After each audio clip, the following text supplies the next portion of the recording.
Oh, shoot. All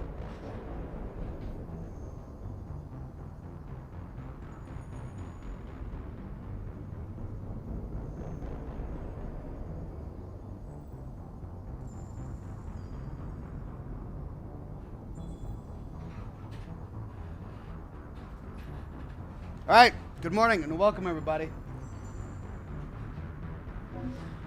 Welcome to Mass Effect. Mass Effect Part 1 Legendary Edition. I think I made a mistake with my broadcaster, but I'll go fix that in just a second. Let's get the Facebook chat going. Welcome to Mass Effect. Mass Effect Part 1. And there we are. Quincy on Facebook, good to see you, my friend. And then let's go track down the YouTube stream URL. That's what I thought. I messed that up. Okay, give me just a second. I gotta swap out the thumbnail for the YouTube broadcast. Be right back. 2 seconds.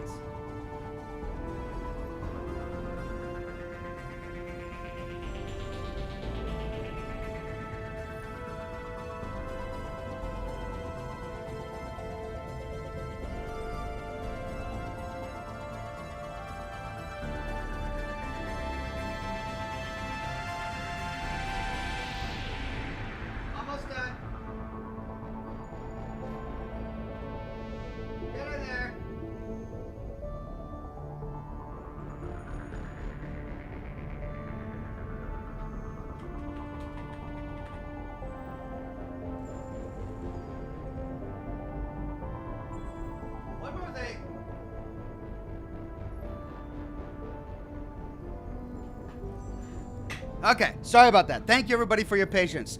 Candell on YouTube says, hey there, Oxhorn. Hope you had a good 4th of July. I had a wonderful 4th of July. Great time with the family here at the house.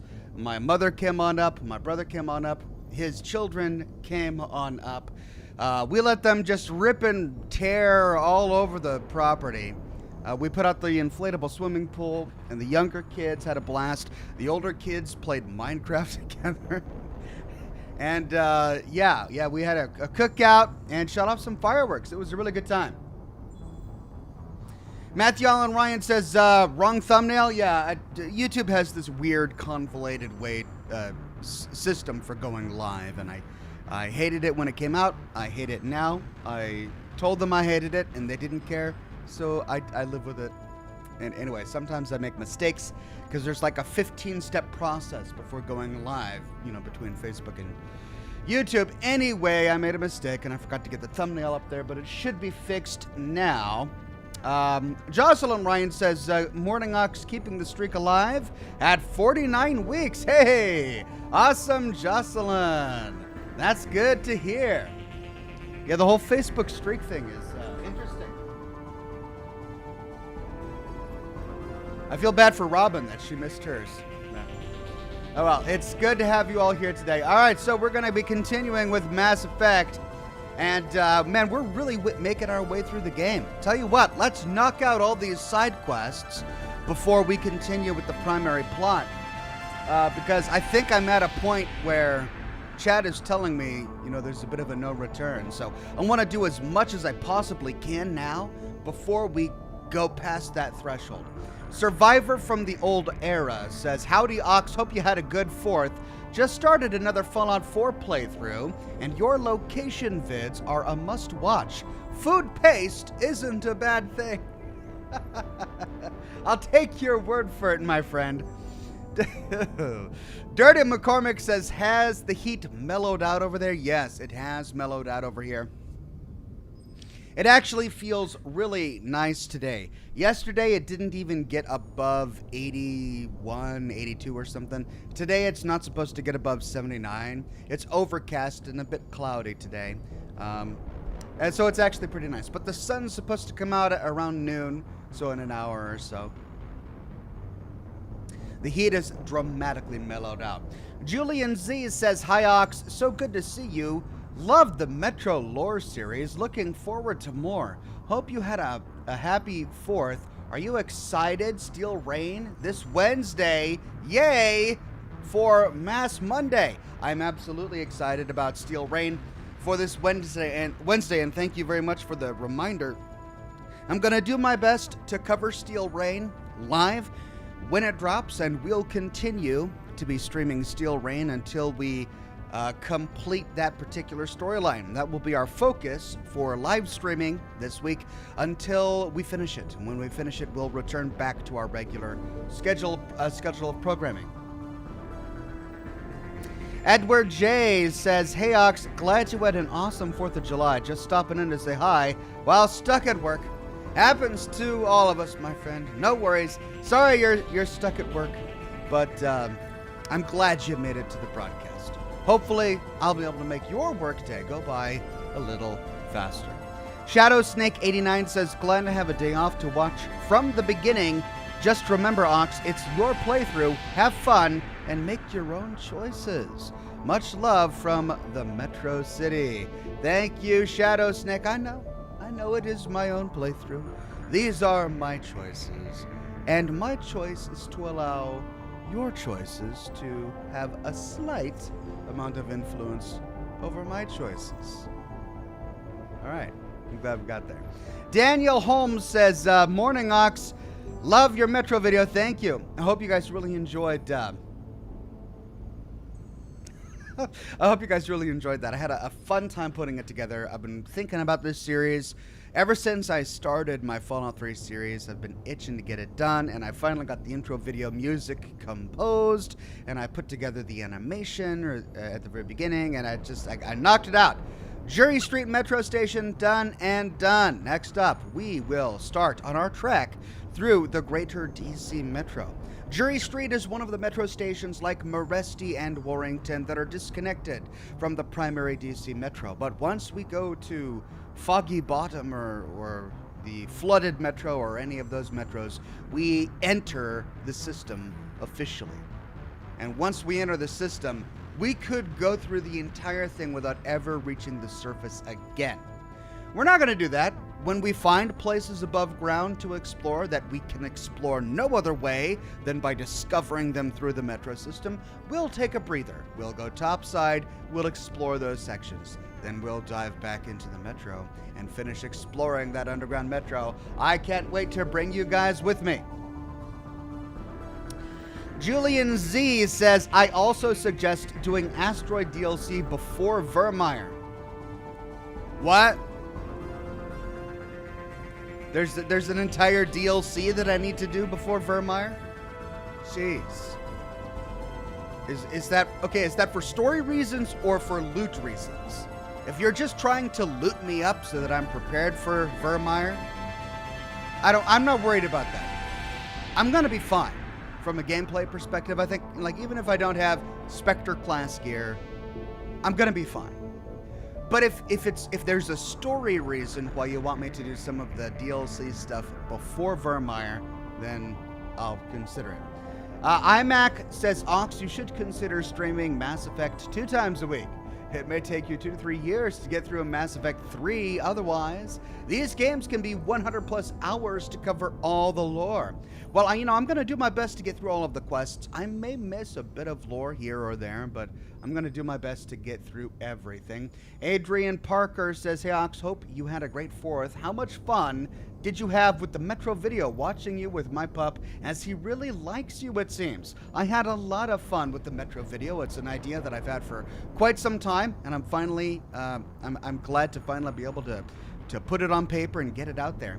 Sean McElroy became a Bronze Ox. Thank you, Sean McElroy. Robin on Facebook says, "Cry, way to rub it in, Jocelyn." Oh, sorry, Robin. But I'm glad you made it back here, Robin. Adam says, "Fractured my hand last week. I'm somewhat limited on games I can play now." Yikes. Your streams are helping fill the gap. Thanks for all the great content. Adam, I'm so sorry. Gosh, that sounds awful. A fractured hand? Well, I wish you the best, and I hope it heals up quickly so that you can, bang your head against those question marks and devour stars and mushrooms like the rest of us. HDNXO says, "Both. Story mainly." Ah, really? So the DLC affects the story. You're telling me that BioWare released a DLC for Mass Effect 1 that you should do before Virmire? So they have all these people who played their game and got to the end, and then they come up with this DLC and they're like, oh, by the way, you need to reload a save you made, months ago before you reached Virmire to play this DLC. Really? That's the decision they made? Seems weird to me. Terry Williams says, you won't meet the Batarians without doing Asteroid X57. They're mentioned but neglected in the first game. Batarians. Okay, so a new alien race that I haven't met yet.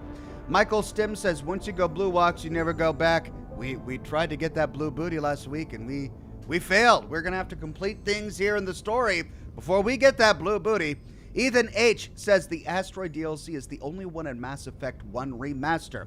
It's not very long, and it's story-based. In fact, skipping it has negative ramifications in 2. Really? Oh, okay. Well, I guess I'd better do it.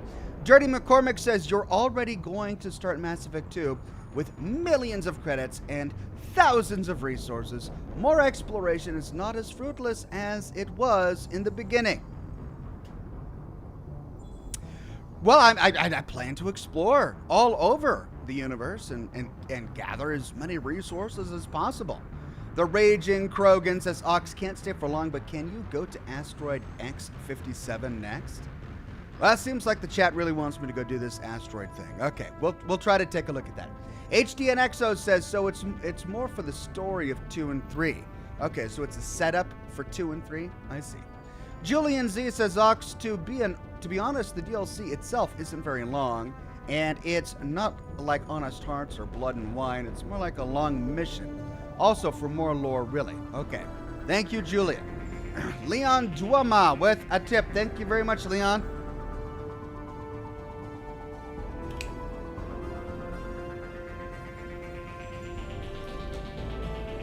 Okay, Asteroid X57. Do I have a quest that sends me there?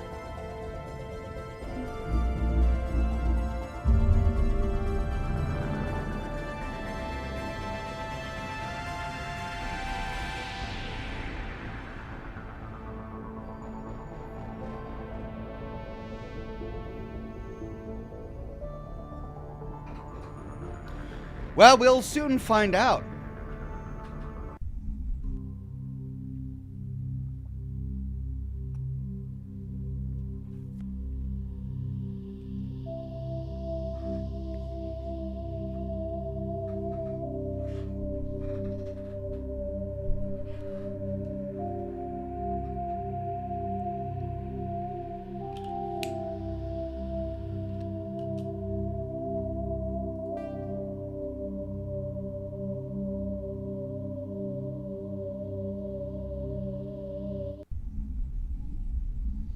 Brad Buzz says the Asteroid DLC is about the length of about fully doing 3 or 4 side planets. Really? All right. Well, then we'll probably get that done this stream. Well, okay. First of all, do we have a mission for it? Asteroid. Is it Race Against Time? No, that's Saren. Assignments. Investigate samples.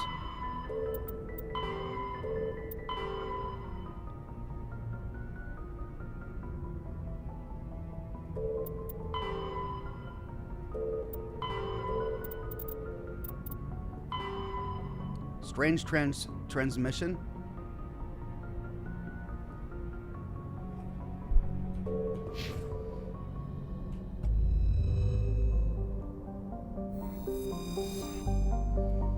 All right, we finished Kohi.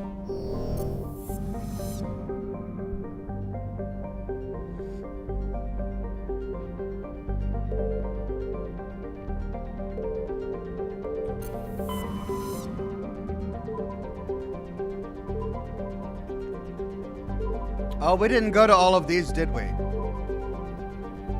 Dragon Fan says, get all of the Matriarch writings and shop licenses. I plan to.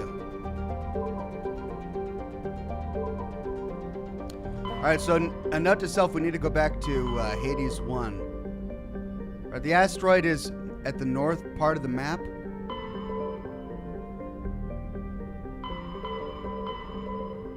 Rad Hades Gamma. Just look for it on the map. Okay. Styx Theta, Kepler Verge, Armstrong Nebula, Anakin Beta, Voyager Cluster, Asteroid X57, Exodus Cluster. Asgard. And Utopia.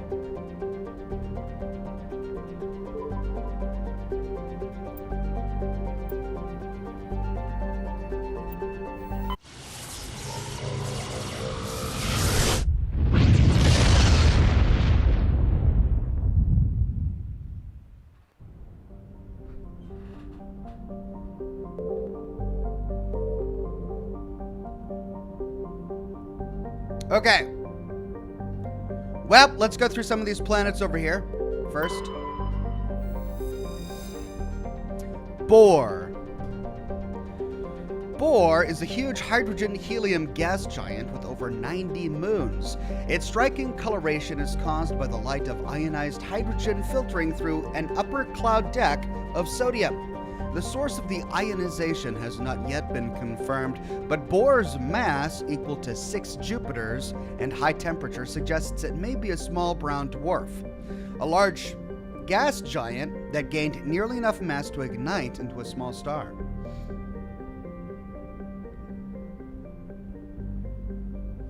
Leon says, "Hey Ox, first super chat ever. Love your channel. Every quest in all 3 games affects the story in the end. You'll really want to be a completionist. I'll do my best to be so." Though Bohr's deep gravity well makes mining operations difficult, it is the only gas giant in the system. The hydrogen needed for the local fuel cell industry, combined with the ever-present need for helium-3 fusion torch fuel, make it economical to mine.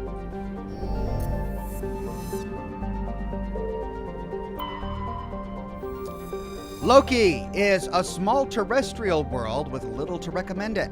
One hemisphere is largely covered by an ice cap and the other by craggy basaltic highlands. The rough, varied terrain suggests an ancient cataclysm caused significant damage to the world. This is seemingly reinforced by its unusually elliptical orbit, which reaches 6.5 astronomical units at perigee and 7.1 astronomical units at apogee. Penetrating scans of Loki's ice cap reveal a network of crisscrossing subterranean tunnels.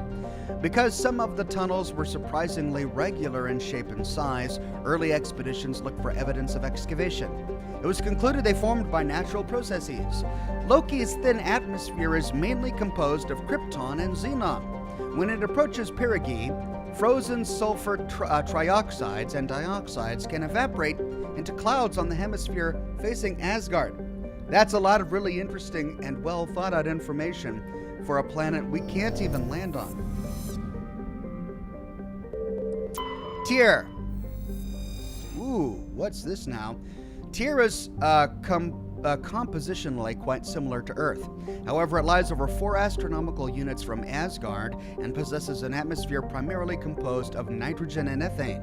While a potential target for terraforming, the presence of the shirt sleeves habitable Terra Nova in the same system relegated Tyr to a support role.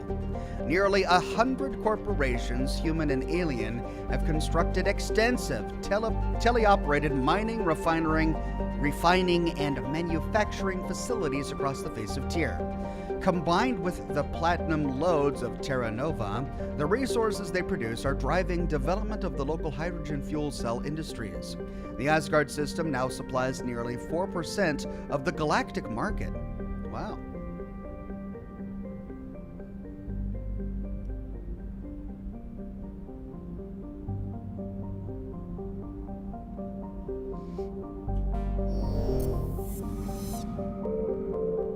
Terra Nova.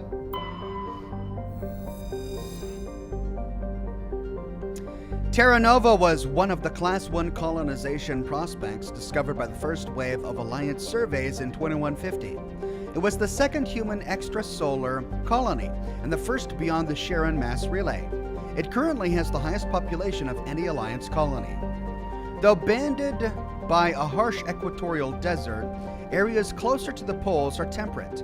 The pace of development was modest until extensive deposits of platinum were discovered in the 2170s. This rare metal required in the clean-burning hydrogen fuel cells that power private vehicles attracted a platinum rush of immigrants and investment from throughout Alliance space.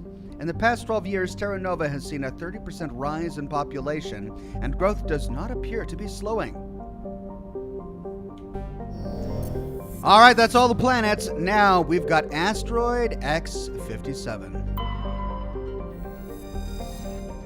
X57 is a metallic asteroid originally located at the trailing Lagrange point of the gas giant Bohr. With the increased development on Terra Nova, a new orbital port facility was necessary. Due to a shortage of funding, it was decided to mine out X57 using the recovered resources to finish out the interior for habitation. The asteroid was decelerated from Bohr's orbit using fusion torches, allowing it to fall into the orbit of Terra Nova. Recently, communications with the engineering team on X57 have been lost. The fusion torches have reignited, and the asteroid is accelerating towards Terra Nova. Oh dear.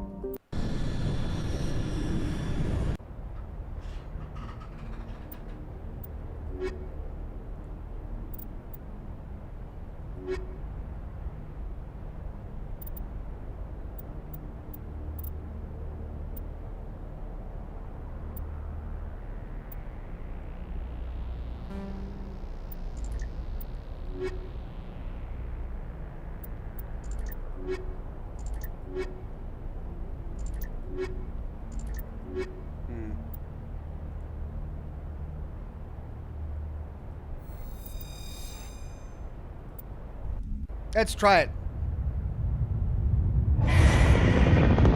Whoa! Status. Sensors reveal 3 fusion torches propelling asteroid X57. At its current rate of acceleration, the asteroid will collide with Terra Nova in approximately 4 hours. Analysis. Torches must be disabled to cease the acceleration. Hello. I heard your transmission. Can you hear me? Haven't found me yet, but I can't talk long. Shut down the fusion torches. I'm going to die. God, I hope you're hearing this. Okay. So, shut down fusion torches. Fine. Something behind me. Let's go get the question mark first. Go.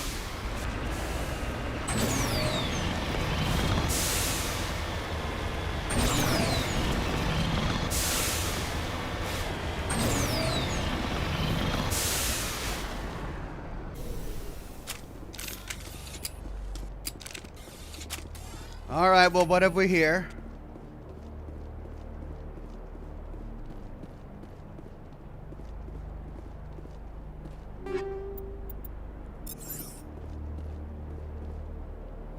This victim was badly beaten before being killed with a pistol shot to the back of the head at close range. It's likely he surrendered only to be executed by his sadistic captors. Oh, body of G. Mendel.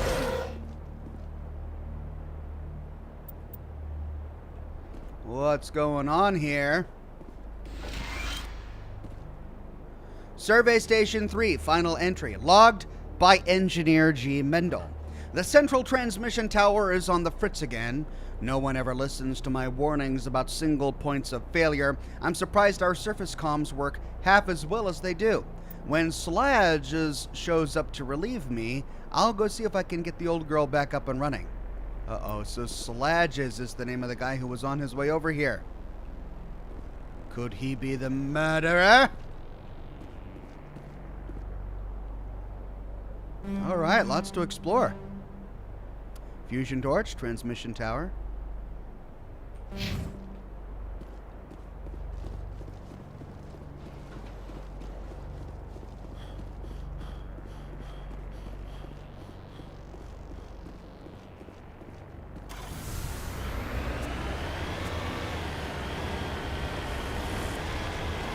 What a cool idea for a mission. On an asteroid, about to blast into a planet, disable fusion torches. Cool.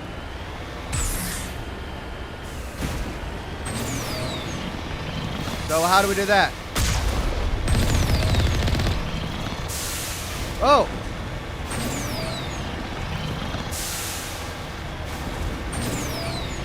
Headed in the right direction.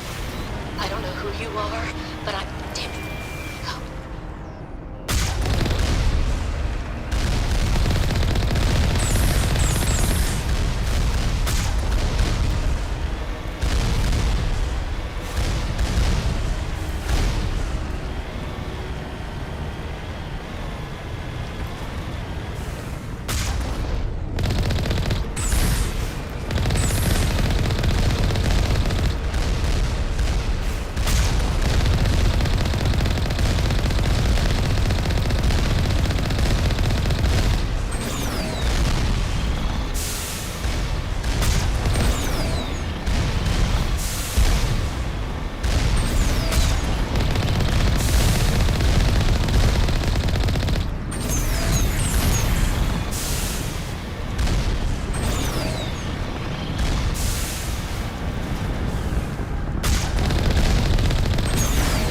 Oh, I can't leap over him. I can leap over him. Yeah.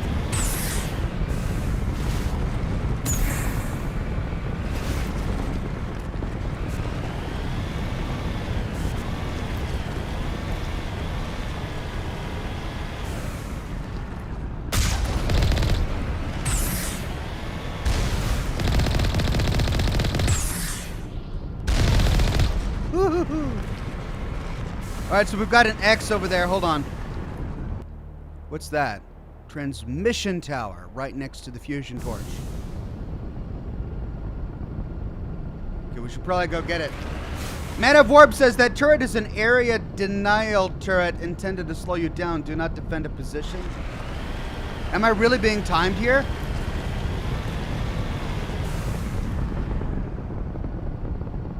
Am I really being timed?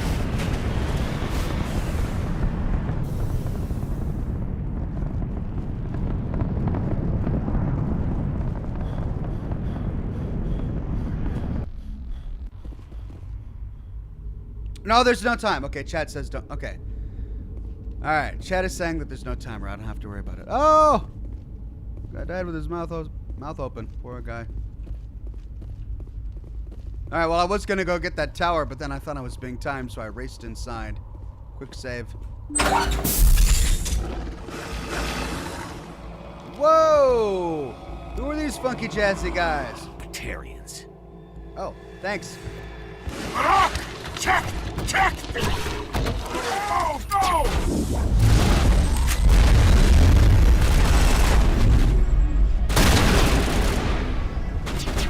Release the Baron!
Trying to manage all my different varying biotic All abilities clear. is just stressful. Alright, so we've got Batarians, a brand new race. Batarians killing humans on a human asteroid, trying to send it into the planet. Man of Warp says there's a hidden timer. What? You guys just need to come up, like, decide or something. Figure it out and let me know when you guys figure it out. Is there a timer? Is there not a timer? Is it a hidden timer? Is it not a hidden timer? Can I take my time? Do I need to hurry? When you guys have come to a conclusion, when you're all agreed, let me know. All right?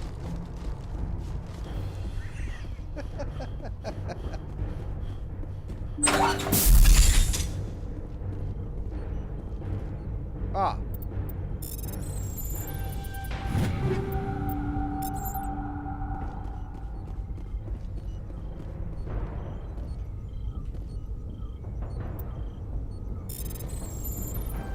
Disable torch. I'm reading that the torch is offline. Was that you? Can you hear me? Easier than some chests I've found. I hear you. What's going on? Who are you? My name's Kate Bowman. I'm an engineer. I was part of the team assigned to bring this asteroid to Terra Nova. We were attacked yesterday by Batarian extremists. I've been hiding since they arrived. I think they know the torch went out. Man of Warp says it is a hidden timer. You have 4 hours. Oh, the length of the broadcast, Man of Warp. Okay, I got you. HDNXO says there isn't a timer. It's more the implied timer so that you can explore everything. Okay, thank you very much, HDNXO. Why are they doing this? I don't know, but if this asteroid isn't slowed, millions of people on Terra Nova are going to die. If I find out anything, I've gotta go. Good luck. Uh-oh. We can't let millions of people on Terra Nova die. Time to explode this thing.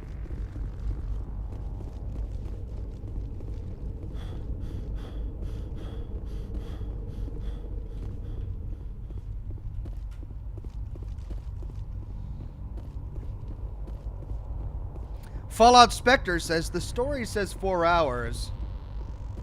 That's coincidental because that's the exact amount of time I have for my broadcast.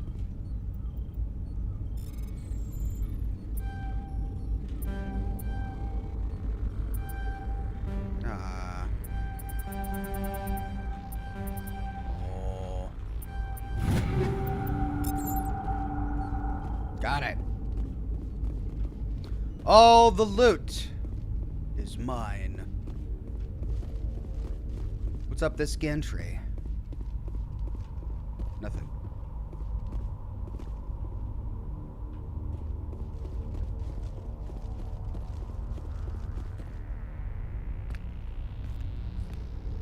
Hey.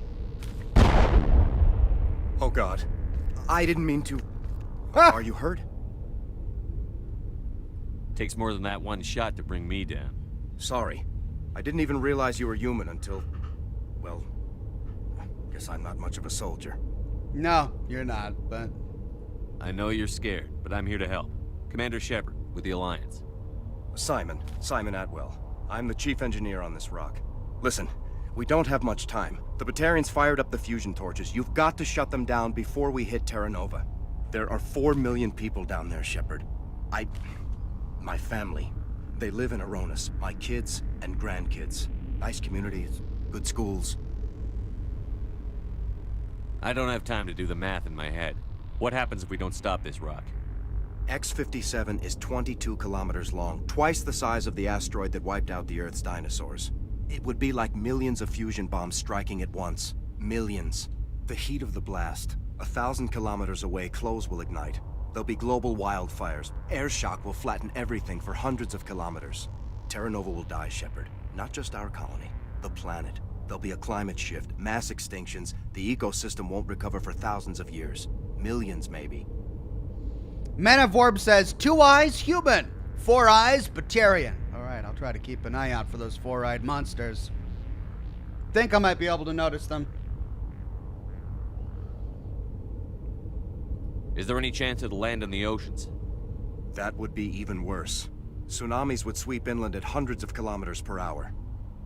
Millions of tons of water would be vaporized at the point of impact. Global cloud coverage. The plants could all die, and if they go, the whole ecosystem rolls over. I'd have to run the numbers, but take my word for it, it'd be bad. Alien bastards! Or why would they do all of this?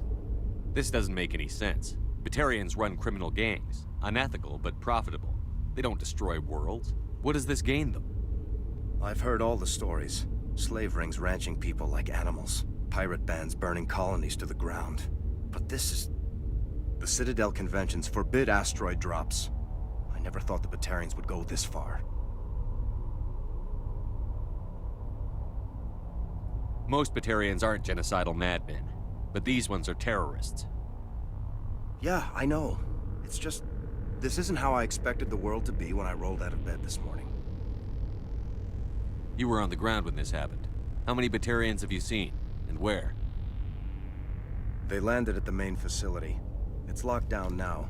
They've changed the passcodes, no idea what's going on inside. I did see groups head out to each of the torch stations. Couldn't say how many, though. Enough to give you a fight. Any idea who's behind this? Who's leading them? That might provide a clue. I heard a couple of them talking. They mentioned a Balak. It sounded like he's the one in charge.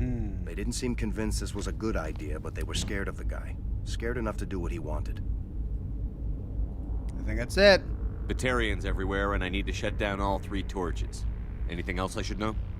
One of the torches is surrounded by live blasting caps. We were set up to excavate when we arrived at Terra Nova. I rigged them with proximity detectors. That tank of yours will set them off, so you'll have to go in on foot. Even then, they'll explode if you get too close. Just go slow and easy. You should be fine. You set them up. Can you disable them? Not from here. No. There are manual controls by the entrance to the torch facility inside the blast zone. You can disarm the caps there. One last thing. I had a crew working off-site when the attack hit. I'm worried about them. These Batarians are ruthless. I saw them smash the faceplates of guys working vacuum. And those Varen, I don't think they always wait for a corpse before feeding. Any idea where I can find them? They were running checks on our perimeter equipment. Easiest thing would be to tap into the transmission tower out on the surface. The equipment stations will show up on your sensors. I came across a member of your crew. He didn't make it. I see. Well, maybe the other 2 are still out there. You never know. Never know. There were a bunch We'll of try. engineers over at the main facility, but they're probably all dead. That or being held hostage by the Batarians. A woman named Kate Bowman contacted me. The Batarians haven't found her yet. Katie's alive? She's one of my best engineers. She signed on with her brother, Aaron, I think his name is. He's part of the security detail. I hope they're okay. Give me a worst-case scenario. We can't stop the asteroid. Could the colony be evacuated? Shepard, it took 30 years for the population to grow that large. I'm sure they're moving people to remote areas, but they'd never be able to get more than a few thousand off-world. We just don't have enough ships. No one does. Well, maybe the Quarians, but I don't see them suddenly showing up and offering us a ride. I've got one here. Why were you moving this thing in the first place? Well, the idea was to drag it into Terra Nova's orbit, mine it out, and in the end you'd have a basic structure for an orbital station. It's a lot cheaper than getting everything up into orbit from the planet's surface. The minerals we extract almost cover the costs. What can you tell me about Kate? Smart as a whip and bold as they come. I hope she keeps hidden. If they find her... Oh, Katie. Don't do anything stupid. You'd better find a good place to hide. If the Batarians come back and find you... Yeah. I think I'll make myself scarce. Good luck, Shepard. All right, well, we've got all the information we need. Let's head to that relay tower above ground, the one I saw just as I arrived, to see if we can get the locations of the rest of his crew pinned on our map. And it's right over there. That's it. What's that? Oh, that's the facility we're at right now. No, that's something else. Hold on, that's something else.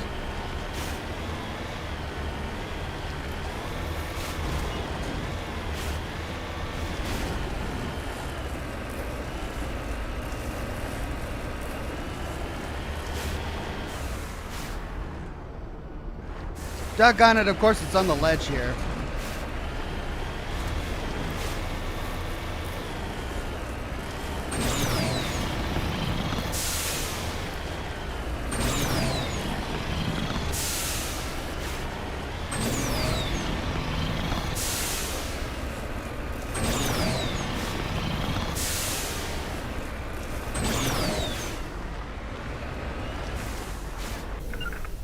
Understood.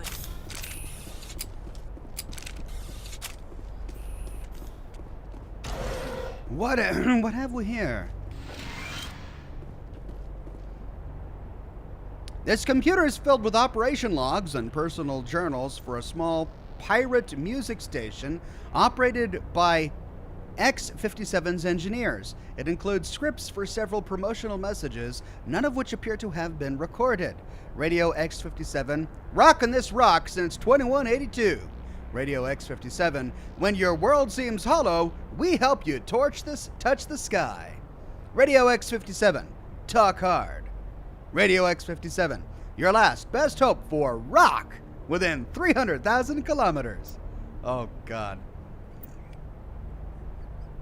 They really stretched that out. It's a rock and roll station on a rock. Yes, we get it.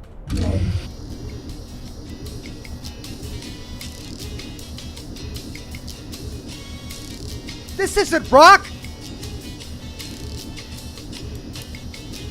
What is this? I feel like I need a pina colada and a grass hat. Rock? On a rock? Oh, that continuity error. I'm just mad now. I was expecting something hard and rockin', but no. They give me a pina colada and a grass hat.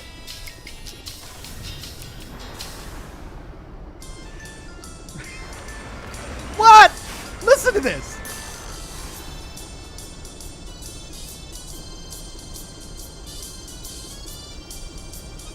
Rock hard on a rock. Oh, God.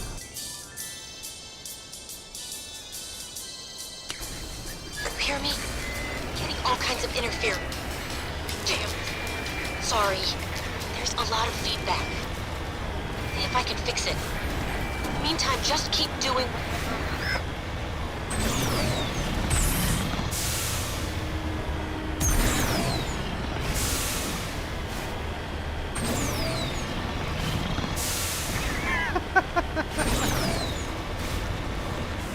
Oh, what's that? Oh, that's the thing I exploded.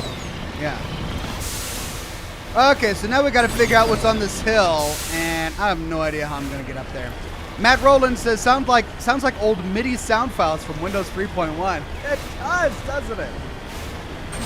It really does. You know what it reminded me of? It reminded me of like the ending music for a Strong Bad Email, right? All right, let's see if we can get up here. Whoa.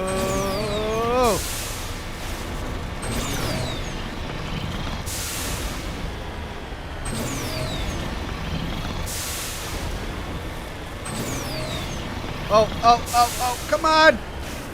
Yes.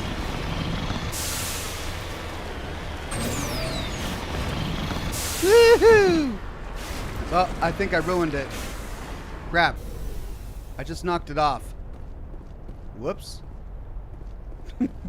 We can repair it.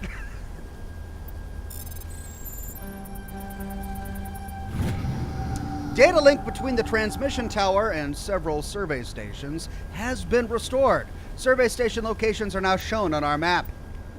All right.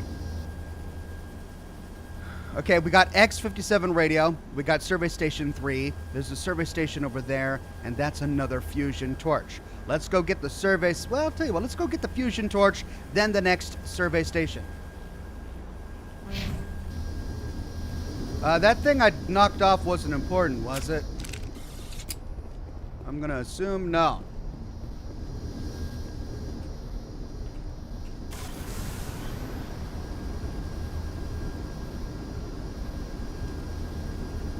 Johnny Silverhand says, "Good day, Ox. Question, would you like living in a time where technology and space colonization are the same as Mass Effect? Would you visit places around the galaxy or stick to Earth?" I mean, who doesn't dream about going from planet to planet and, you know, being a space explorer? I think I would love the idea of it. Would I want to do it in practicality? I don't know. But I'm definitely in love with the idea of it. Oh, we got something over there. Oh, that's the other fusion torch. Alright, let's go get this one. Let's finish off the southeastern section of the map, and then we'll do the northwestern section.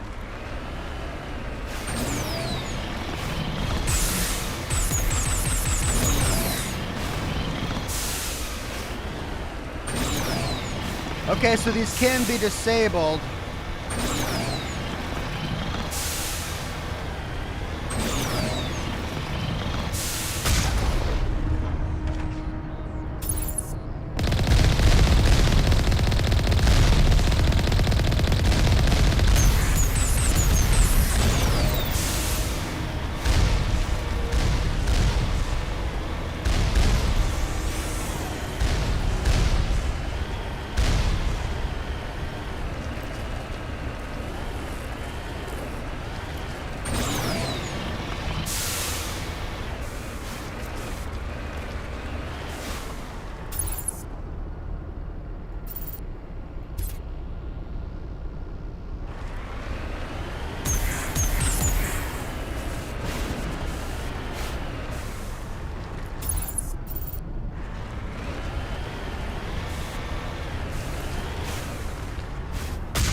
Hey!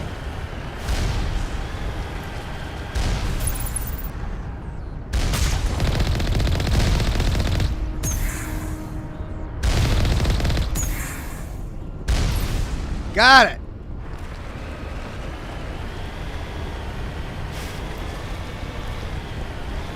Warning. Ground-penetrating radar detects anti-vehicle demolitions nearby. Proceed on foot. He said I could disable it though, didn't he?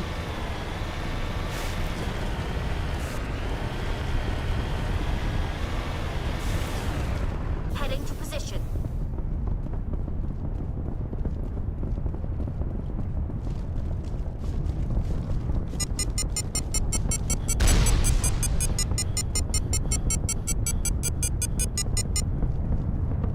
Roll guard.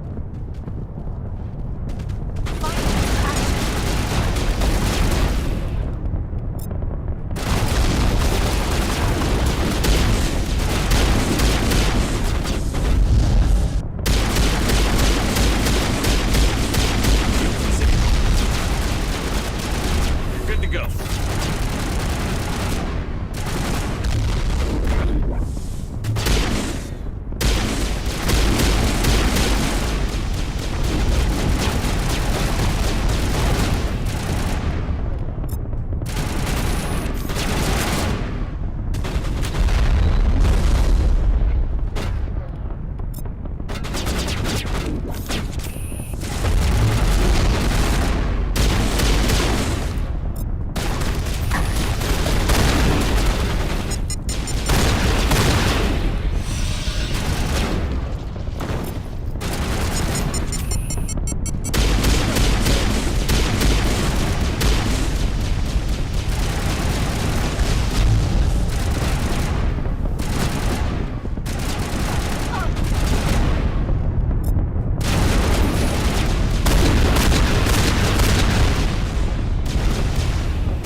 Doggone Batarians!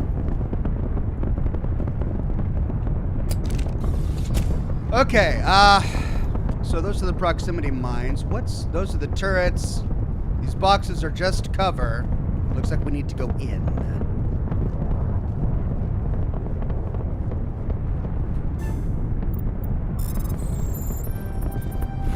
Hey. Disarm the blasting caps.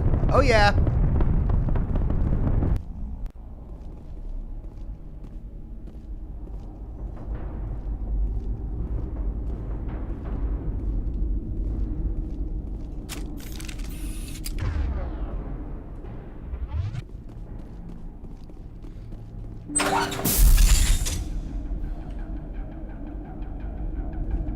Fresh meat!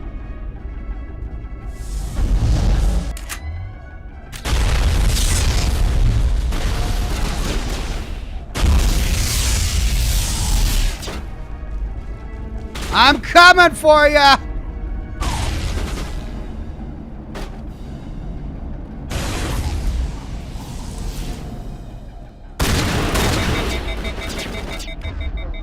How did...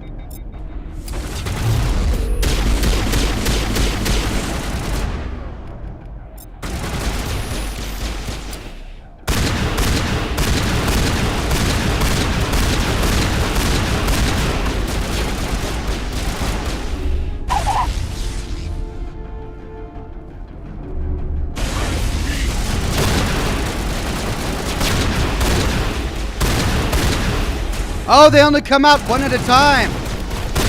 Or not.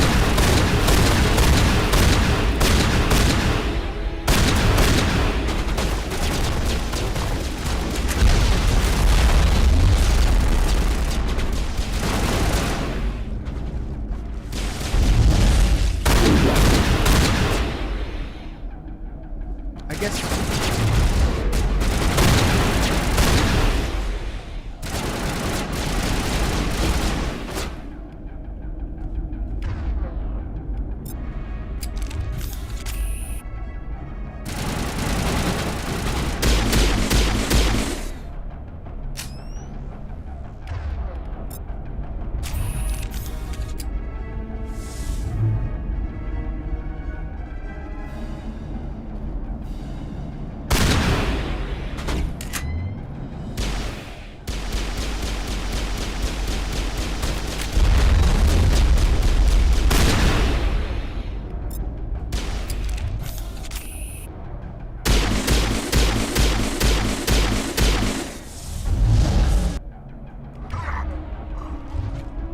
No.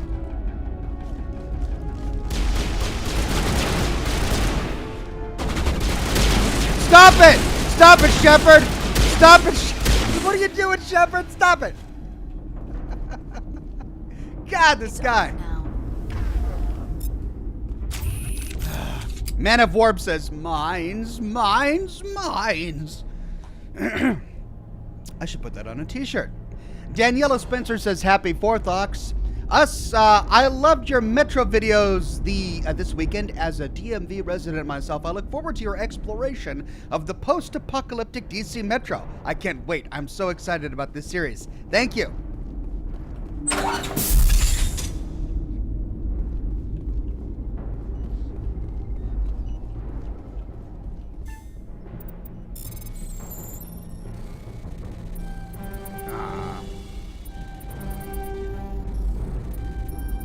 Yeah. You've got to hurry. You've really pissed them off. Their leader's setting charges everywhere. I think he's going to blow this whole facility. Get away from there! Don't shoot, please! No! Oh no, Kate!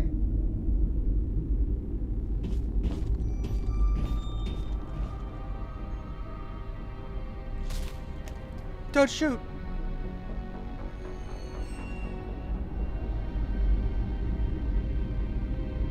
Who's shutting down the torches? I won't ask you again.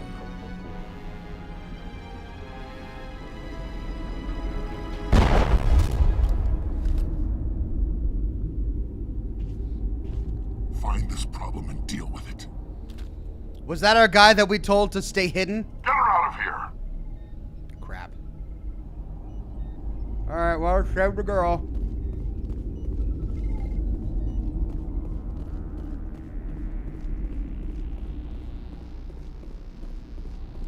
Vex Warfield says, why not use the automatic rifle in battle? I did when I first started, but then everyone says, Oxhorn, you're a vanguard. You're supposed to be using the shotgun and pistol. That's what you're spec'd into. I'm like, all right, so I'll switch to the shotgun and pistol, and I'm doing my best to make use of the shotgun and pistol, but now everyone's like, why don't you use the assault rifle? Now you're going to be like, why don't you use the sniper rifle? Okay. Can't make everybody happy.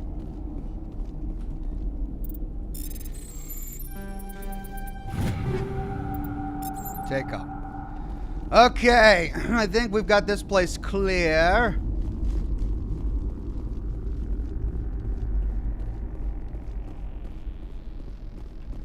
I mean, I suppose I could use the assault rifle even though I'm not spec'd into it.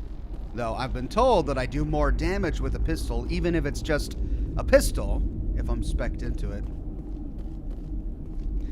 I don't know, I'll probably have the mechanics of this game figured out by the time I complete it. That's the way these things usually go for me.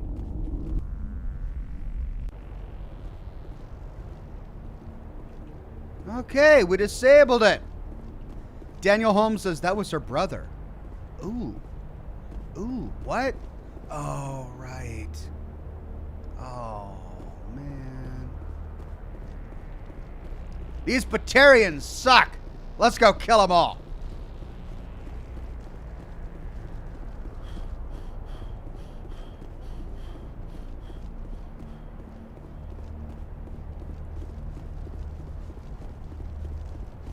All right, I should probably take a look at my squad's equipment. I mean, especially since I have Liara here. Oh, that's better. No, that's exactly what she has. Oh, looks like I already upgraded some of her gear. Oh, that's a significant DPS boost for her on the assault rifle.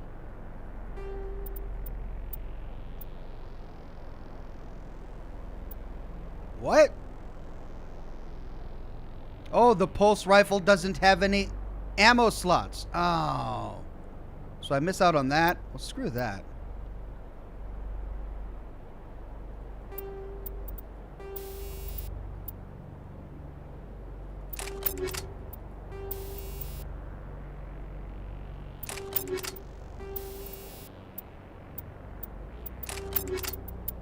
Let's give her a good shotgun. Actually, I should probably look at my shotgun first. The Sokolov. Damage goes up pretty good. Accuracy goes down. Then heat sink goes up pretty good. I actually really like the one I have. Let's give her the Sokolov. Then we'll make sure she's got... ooh, she only had phasic rounds in there. Let's do snowblind rounds. Combat optics. Frictionless materials. Let's give her a good pistol. It's a pretty big upgrade for her. Let's give her Inferno rounds. Combat optics. And Scram Rail.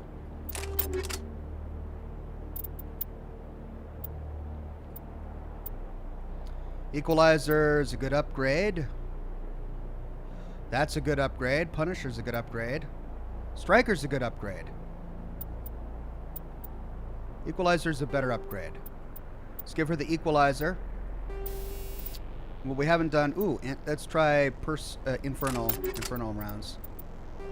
Let's try the... Combat Optics. Scram Rail. Omnitool. Way better. Man, I had all of this. Ooh. Let's give her the Logic Arrest Tool. Oh my gosh. All of these wonderful biotic amps. Let's give her that biotic amp. That's way better armor for her. Come on, Liara.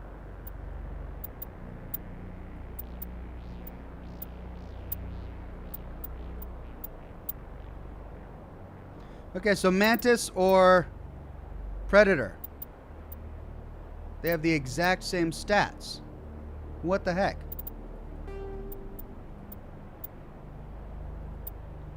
I guess go based on cosmetics. That looks pretty good. Let's give her some ablative coding 5. Yeah. And then combat exoskeleton. Mobile accuracy. 40% to shields. Medical exoskeleton. We should probably give that one to the other one. Let's give her that. Alright. She's good to go. Tally, tally, tally.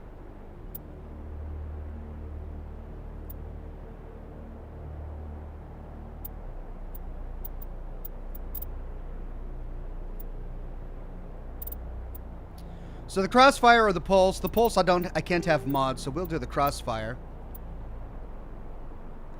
Man of Orb says the Geth Pulse Rifle is an energy weapon, so no mods. Alright. So instead we'll give her high explosive. Frictionless material. Combat scanner. DPS goes way down. Everything else only goes up slightly. I don't think anything else I have is better than what she has. But she could use more mods, so we'll give her a kinetic stabilizer and a rail extension. Let's try this. That's better for her. The Raikou 8. Yeah.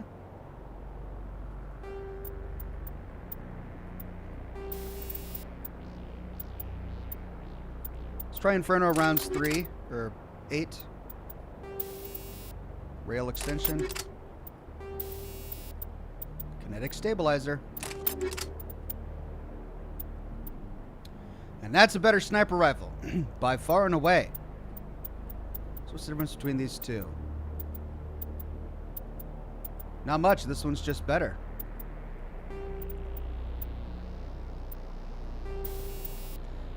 Let's try something new. Polonium rounds. Yeah.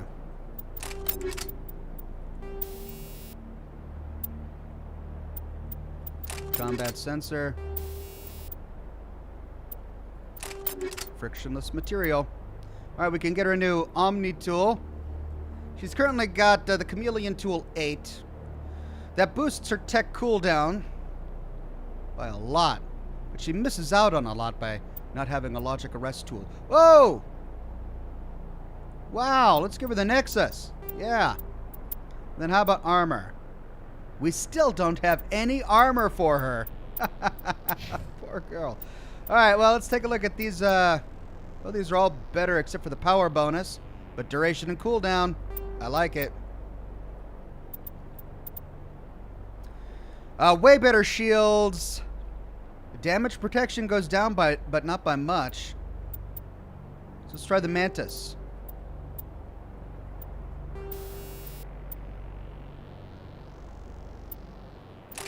Medical interface.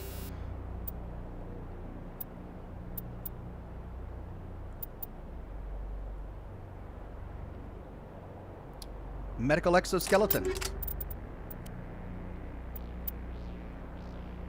Alright, let's take a look. I've already got the Armageddon 8. I could upgrade to the Avalanche. No, I don't like that quite as much. I think I like what I've got. Let's take a look at the rounds I've got. Snowblind rounds. It's going to be better than the Cryo rounds I currently have.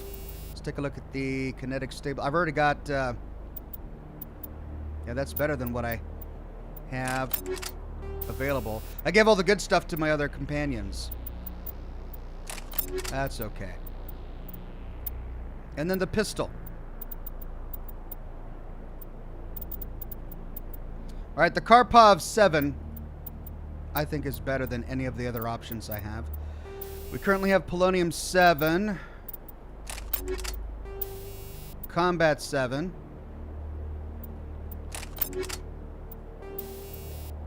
Kinetic 7. Looking good. And then for kicks, let's try the assault rifle. Now the Breaker 8 brings DPS up a lot at a small loss to heat sink and accuracy. This brings DPS up even more, and I get heat sink back, but I still lose out at accuracy. I think that's going to be fine. Let's go with the Kovalyov. And then I haven't changed any of the ammo in some time. Actually, that still has cryo rounds on it. That has high caliber 1, though. So we'll at least get a improved sighting 2. And then we'll throw on a combat sensor 2. Oh, almost done. Almost done. Let's try Sniper. He's got the Punisher 8, and that is better than any of the others, really. I mean, DPS goes up, but everything else goes down. And he's already got cryo rounds 7. Improved sighting 3. That's actually better than we have in our stock here. Kinetic stabilizer 4. All right. I think we're good.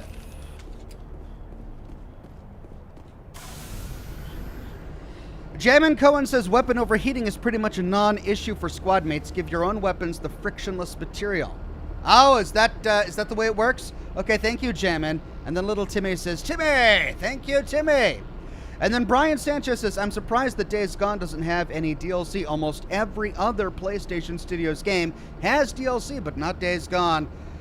Yeah, I don't know. That is surprising. And then Sonbull became a Silver Ox. Thank you, Sonbull.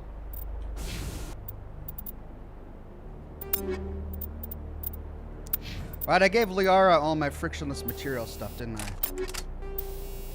Alright, so let's give her improved sighting.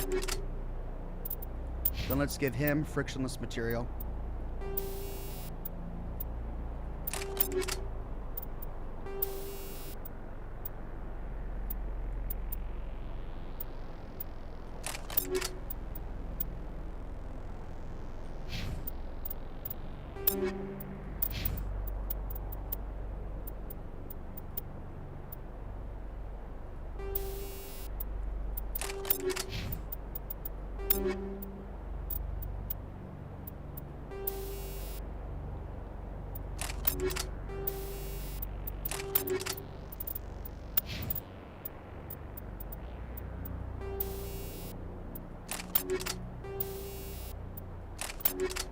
Okay, we're good.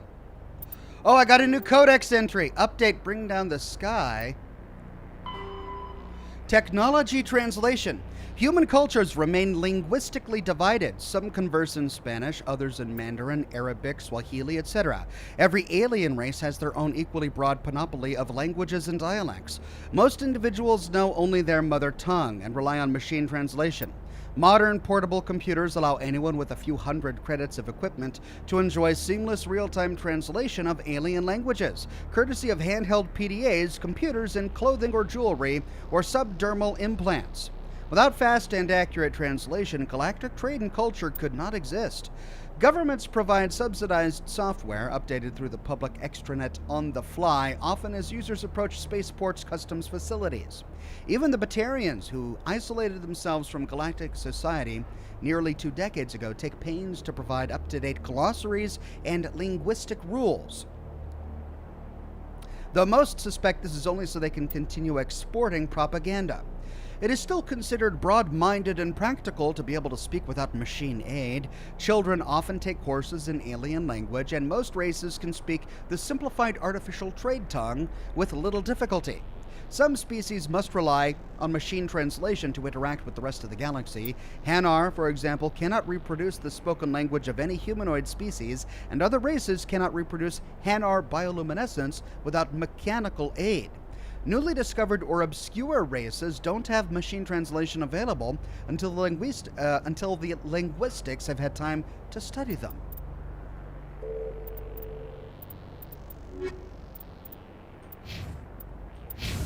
All right, next destination. Let's go down here and get Survey Station 1.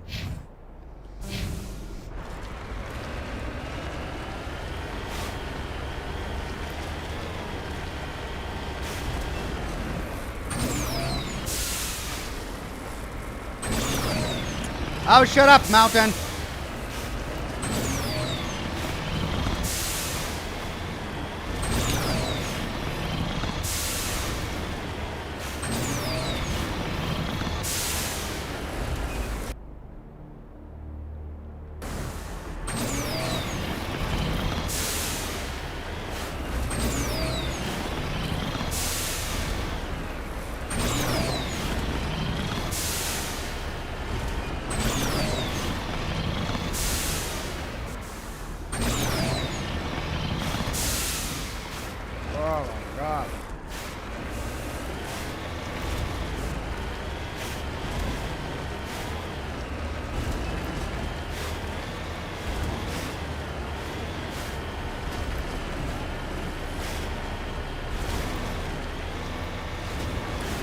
That quick break to do inventory management should keep us good for the rest of the DLC at least.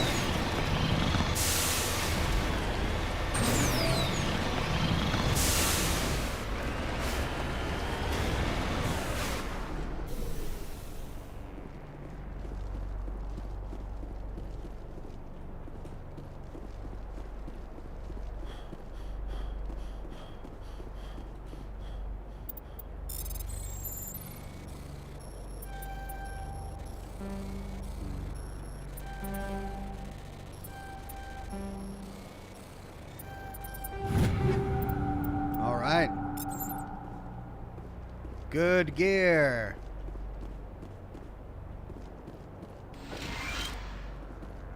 This body has severe burns and shows signs of major concussive trauma. Mercifully, the explosion would have killed her instantly. This is Dr. Himes. They found me, damn Batarians. I can hear them out there prowling around, trying to find a way in. It sounds like they're attaching something to the door. If I don't make it, tell my family I love them.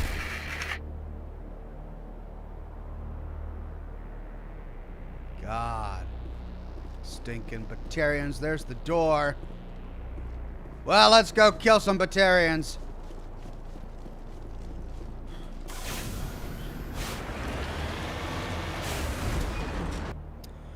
Alright, we've got one more fusion torch and one more survey station. Let's go get this fusion torch.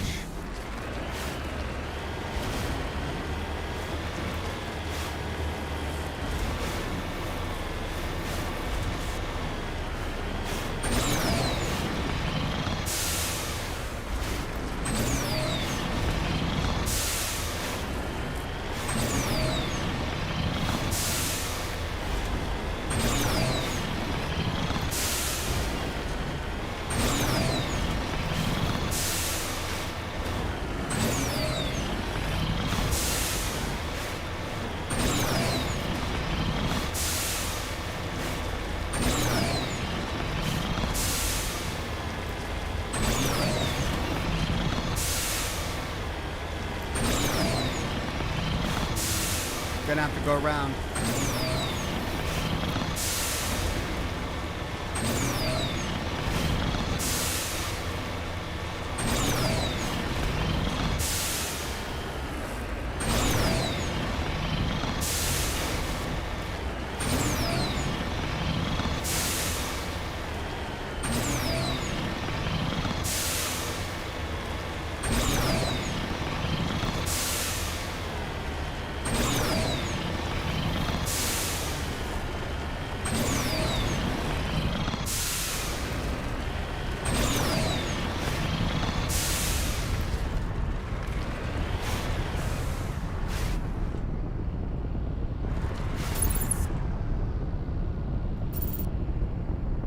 Where are they?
Boom!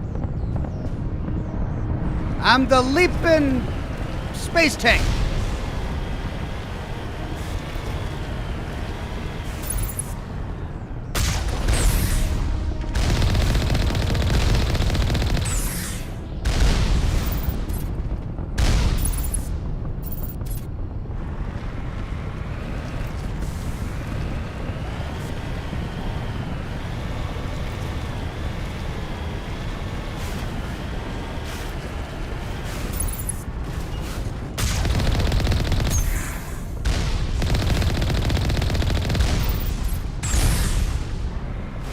Minimal damage acquired.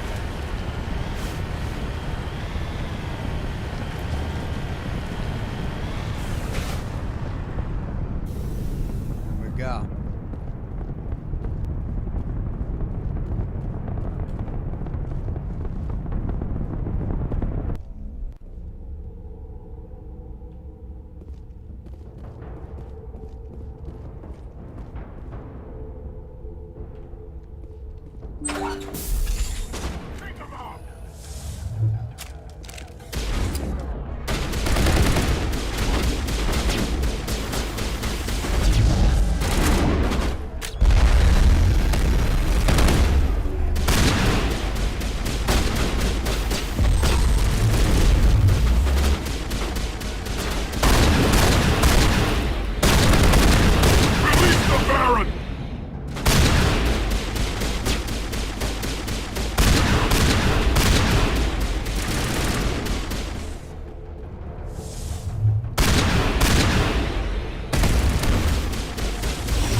Is he dead? Oh, I guess it's dead. Well, that was a wasted shot.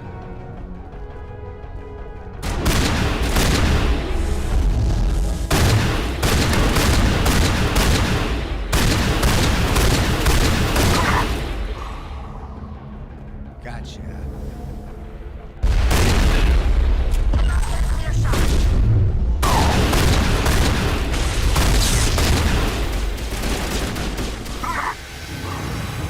Boom! Well, we got hurt, but we got through it.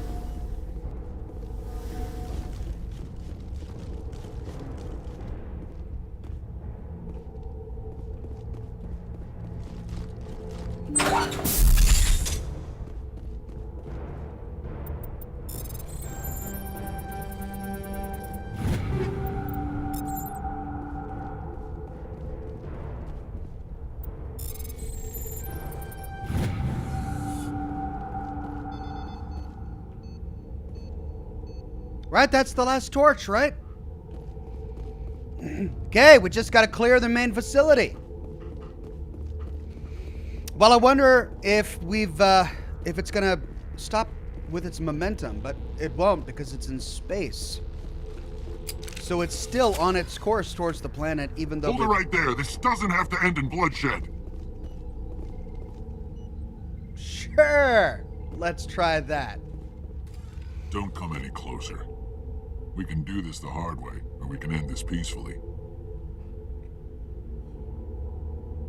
I didn't think you Batarians knew the meaning of the word. Look, I'm just doing my job here. Hijacking this rock wasn't my idea. I signed on to make a little profit. A quick slave grab, nothing more. This isn't just a slave grab anymore. Millions of people are gonna die. Don't you think I know that? I'm just following orders here. If it were up to me, we'd have already left. Well, it's not too late. You can still leave. I don't think so. Balak would skin me alive and sell my hide out of spite.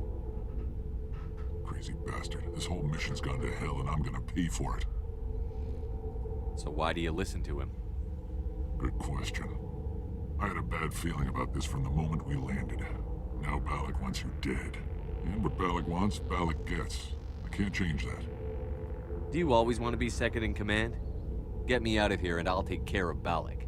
Then you can start giving the orders. Huh. An interesting proposal. It certainly has benefits over the current situation. Shut it down. This is Balak's problem now. I hope you're as quick with a gun as you are with your promises, for both our sakes. Balak will get what's coming to him, and so will you if I ever catch you in human territory again. Are we clear? Perfectly. Balak's holed up in the main facility. You'll need this to get in. All right. Don't underestimate him. He's a mean bastard. Let's go. We're getting off this rock. 4 eyes and 8 noses. Those are quite some faces there. All right, we got a new journal entry. No new codex, but lots of new equipment. Well, We defused that situation. Oh, wait a minute. He did call himself a slaver, didn't he? But before he left, we did say that we didn't want to see him in human territory again. But does that mean he's going to be operating a slave trade outside of human territory? Maybe I should have killed him. Whoops.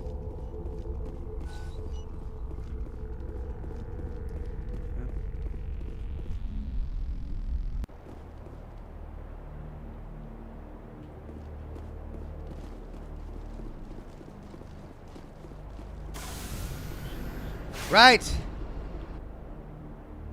2 more to go. Main facility, Survey Station 2. Let's go to Survey Station 2.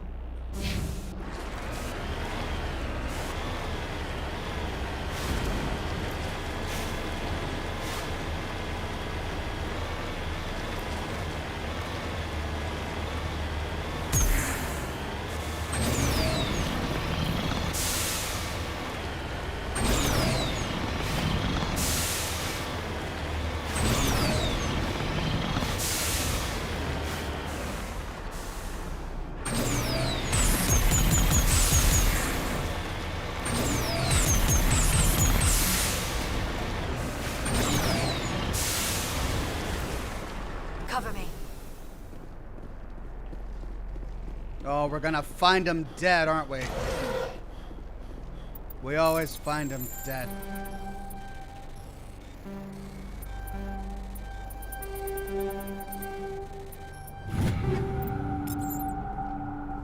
No, we don't find him at all. Survey Station 2, final entry, logged by Chief Surveyor R. Montoya. Communications are down and there are non-corporate dropships landing near the main facility. There were flashes of light over the horizon. I can't be certain, but I'd guess it's heavy arms fire. As per emergency protocol, I'm arming the defense drones. I'm not waiting for my pickup. I'm going to investigate. Ah!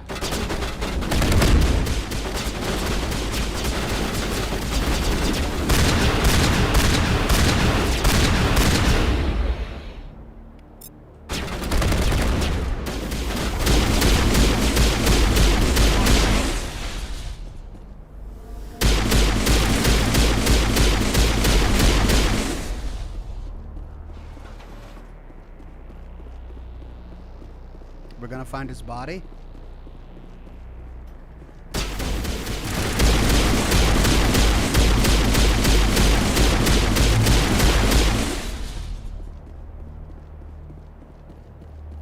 All targets eliminated. Well, if he went to investigate, are we going to find his body? Man of Warp says, didn't know you could speak to the guy and talk him down. In my playthroughs, I always attacked him the second I saw him. Well, maybe you did the right thing. I don't know.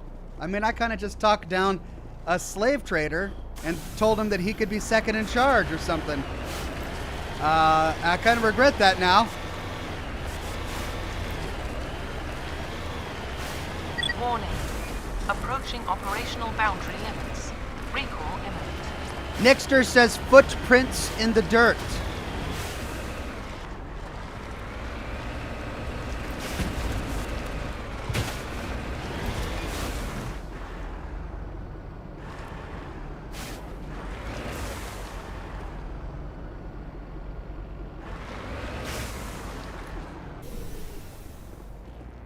Footprints in the dirt?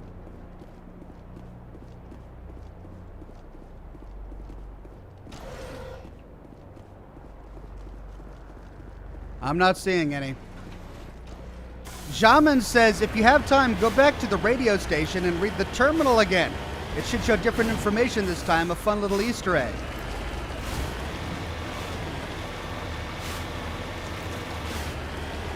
Oh! Oh! We found him! It looks like he died from a single shot through his helmet, likely from a sniper. Whoever killed him didn't even bother to search his body. There's still equipment in his service pack. Loot! Yay! Poor guy. Well, I guess we'll just leave him here.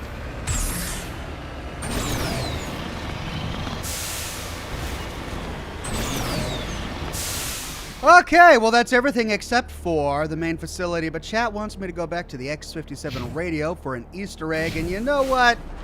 I need an explanation as why there wasn't any rock on the rock station. Maybe they're going to give us an answer. Because this is false advertising. I don't want pina coladas in space. I want death metal in space.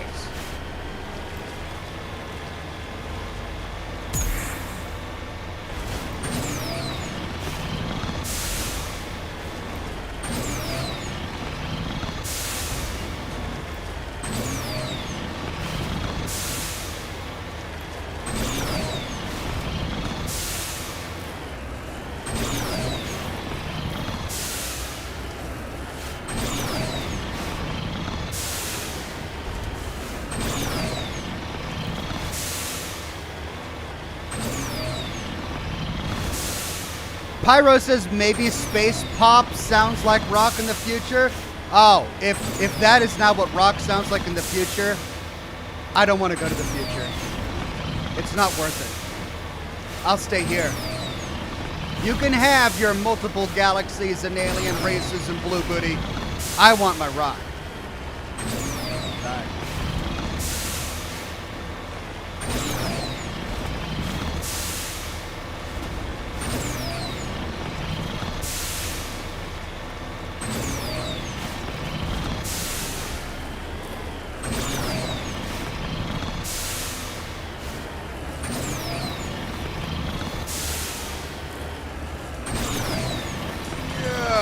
All right. En route.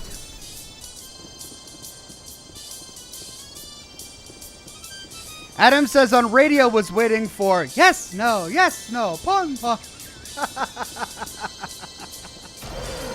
Thank God we didn't get that. All right, what's next? Oh. Oh, there's no other entry. Oh, maybe it only activates after I complete the mission. All right, let's go to the main facility. Leave this atrocious poor excuse for rock behind.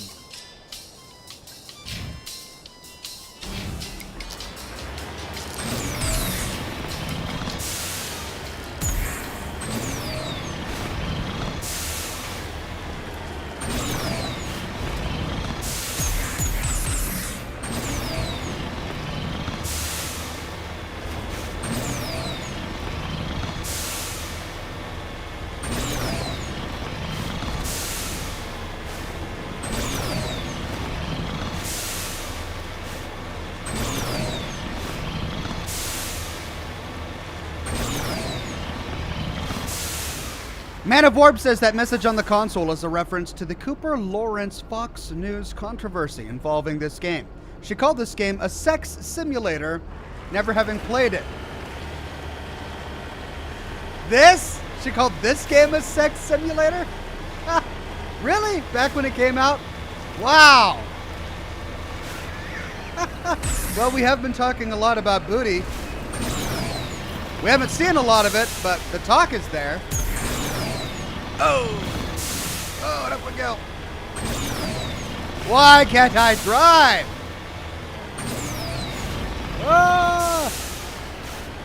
Oh, here we go. They're all waiting for me.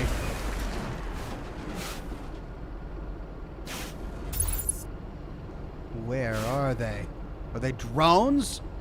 Oh, they're gonna make me come out here into the open. Oh, there we go. There's 1, 2, 3. I wonder if I can get the third one to spawn if I go up here.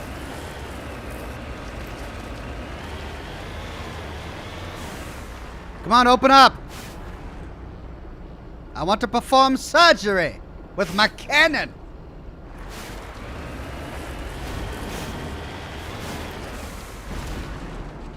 Open up!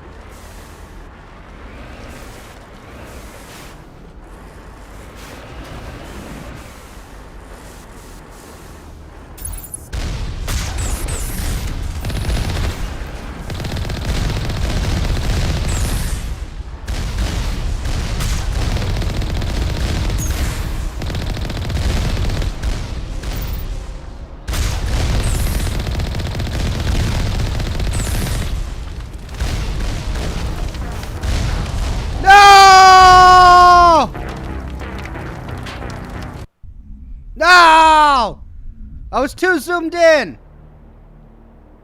Dang it. Well, that's what I get. Brett Bus with the tip. Thank you, Brett Bus.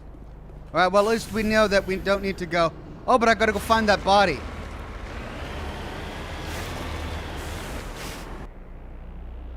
Oh, we still gotta do survey station. Ah, doggone it. That's what I get. Here I thought I was being so clever. Hopping up and down, jumping over the missiles. Sneaking in behind it, but no. I still get trashed. Let's try this again.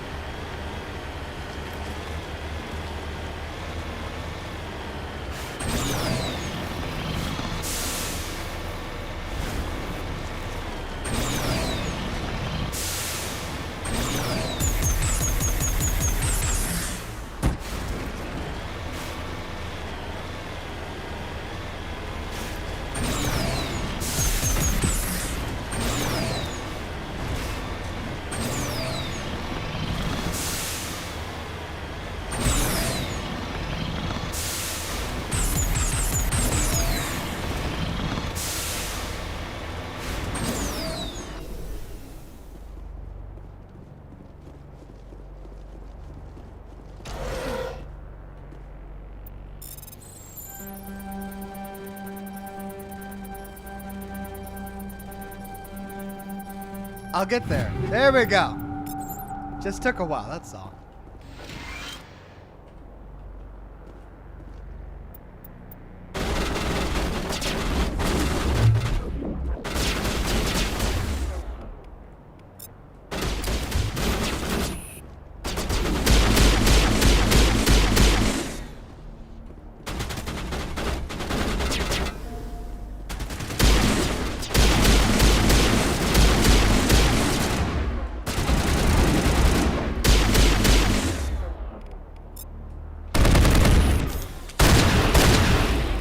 Did he just fly through a rock?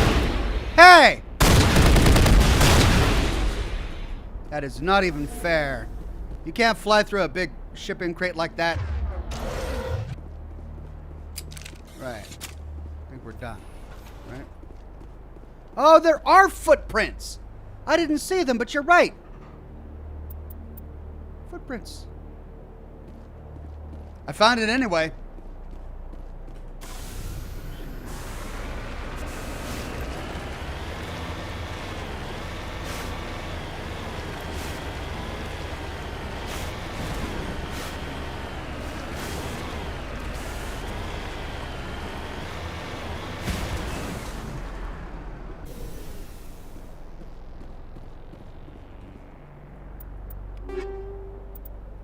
And I still got a Polaris. All right, quick save. So we don't have to do this again. Now, to the main facility.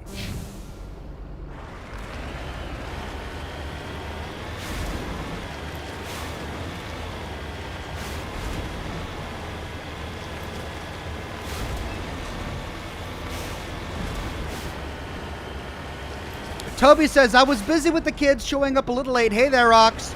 Hey there, Toby. Good to see you, my friend.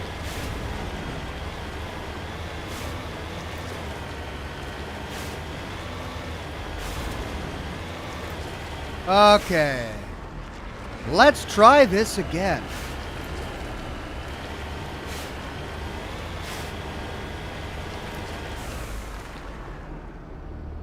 So, they all come out at once.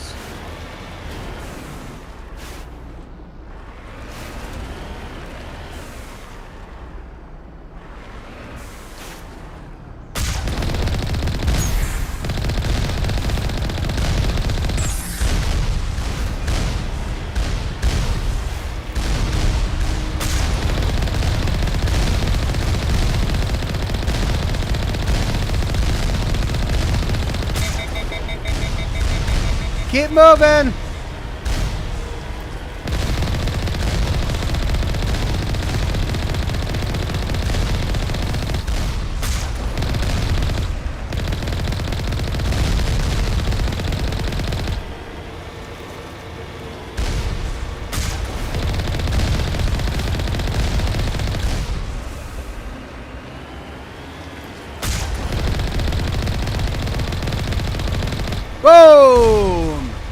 What? Stinking turrets, think you had me? No, I got you. Josh says, Ox, save, so you don't have to repeat this. All right, save. Okay, save. I've saved. In we go.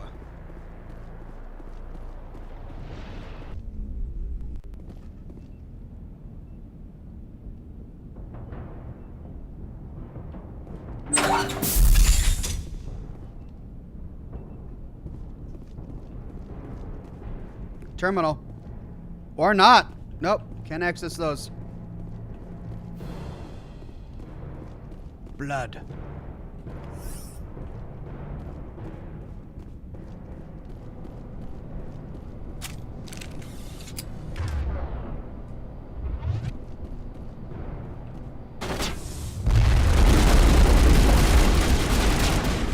Oh my God.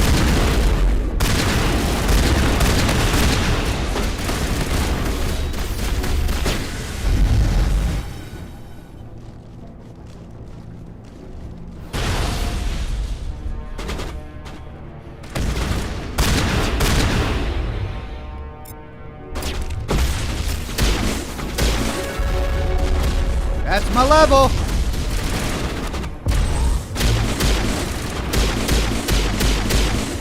This pistol is not bad.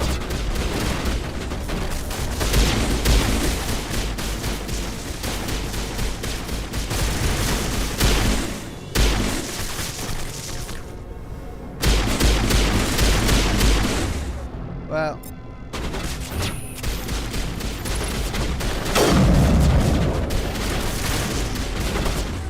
I don't like that.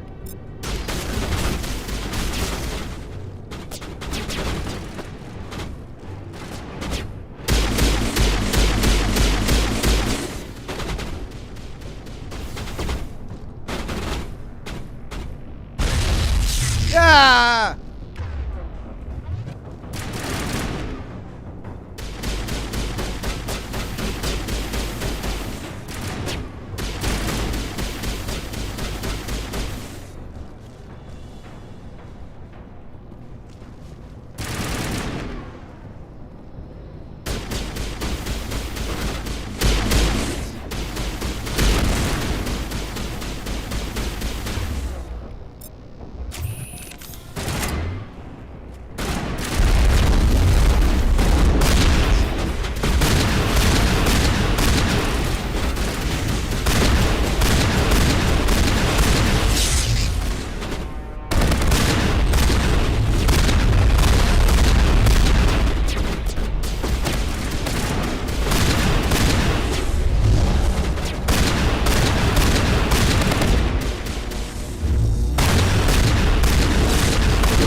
Screw your biotics!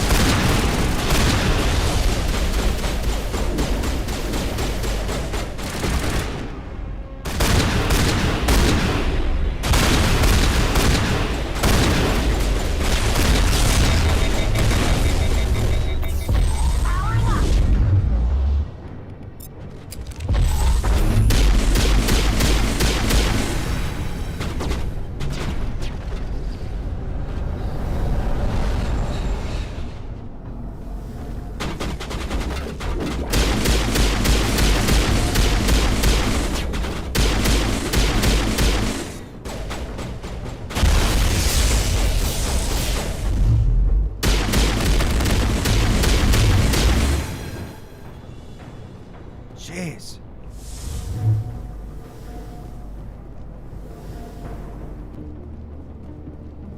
One more.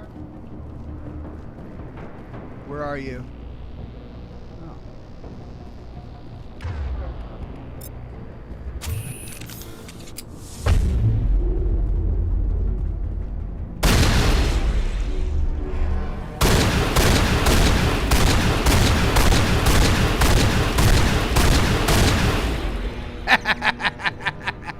Just lay there and take it. Jeez, guy. All right, well, this room is clear. Robert says, hello, this is the first stream I'm watching of you, and you are very entertaining. Well, thank you very much, Robert. You are extremely kind. I do this stream, I do a stream 4 times a week. Lore videos on the weekend, and I hope you'll join me for more. All right, let's run around. Oop, there's another enemy over there.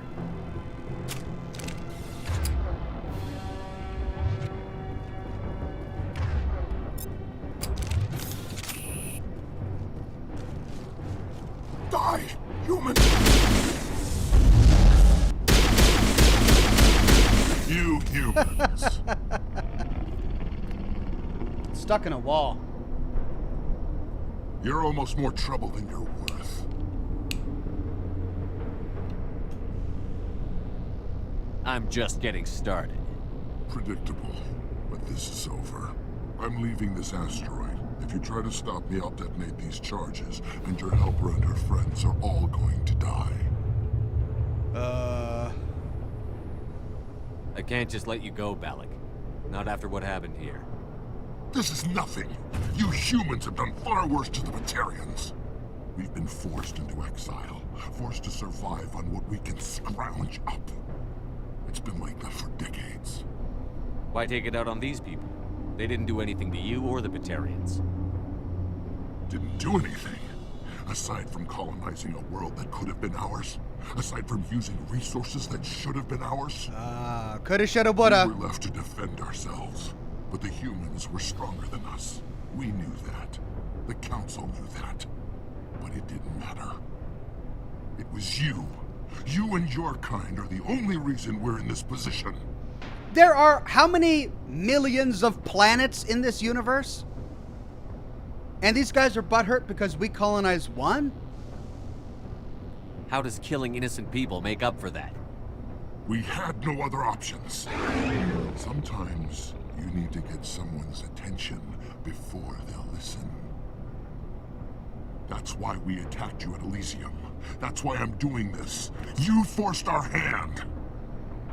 You attacked us first. When we retaliated, you ran off to the Council hoping for help. When you didn't get it, you hid. You've got no one to blame but yourselves. Enough! You couldn't possibly understand. Actually, you just don't want to understand, and I'm done wasting my breath. Now, if you want your friends to live, I suggest you step aside.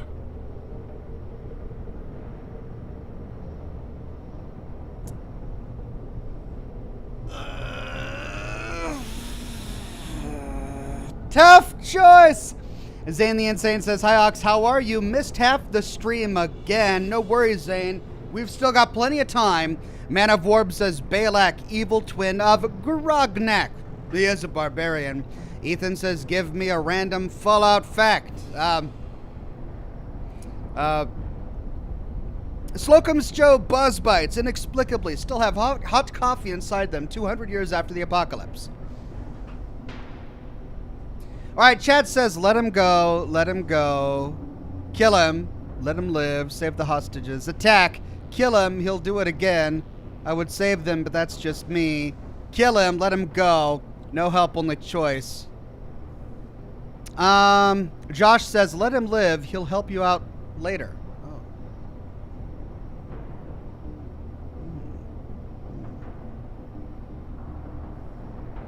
You can go. But this isn't over. I'll find you eventually. Maybe. But I made sure you won't follow me today. Those charges are still on a timer. Better hurry if you want to save your friends. Great.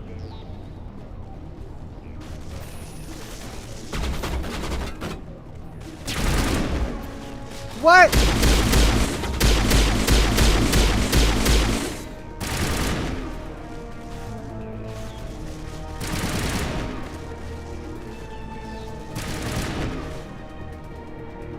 Beneath me or above me? Bombs remaining.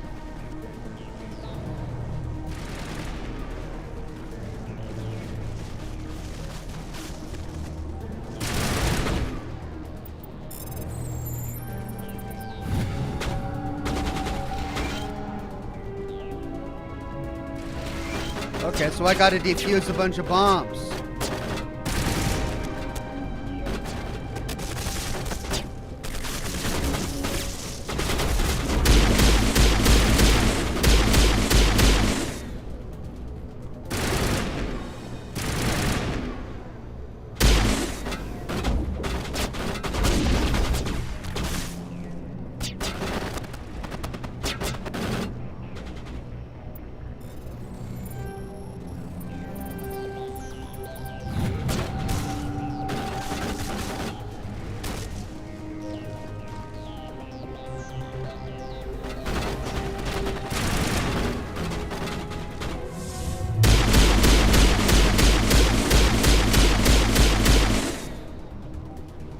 Oh, it's got to be above me.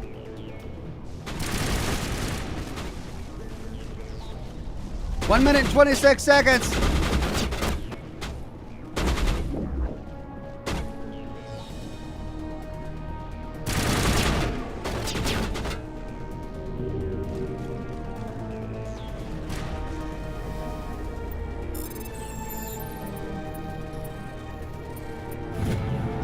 All demolition charges have been deactivated. Release the scientists from the prison cell in the lower level office. He left. Is that all right? Letting him go was better than the alternative. I thought you were going to stay someplace safe. There might have been something I could have done to help. I thought I should be here. I know this asteroid better than anyone. You did it. Another hour and our course would have been irreversible. I ran the numbers, Shepard. X57 would have struck near the capital city, the most densely populated region. But that's not going to happen, thanks to you. Is Katie in here? Is she all right? Is her team? Nickster says Batarians have somehow convinced themselves humans are responsible for all the strife of the Batarian race, even though it's all their own fault. Yeah, I kind of got that impression. Balak was holding them hostage. I let him go to save them. Let a terrorist go or sacrifice innocent lives. I'm glad that's not a choice I had to make. Will you get in trouble for that? I mean, he could do the same thing somewhere else, couldn't he? Yeah, he could. Balak seemed like a practical man. Practical but callous. I'm sure if he'd been in my place, Ms. Bowman would be dead now, along with all the terrorists. But I'm not going to sacrifice people who happen to be between me and my target.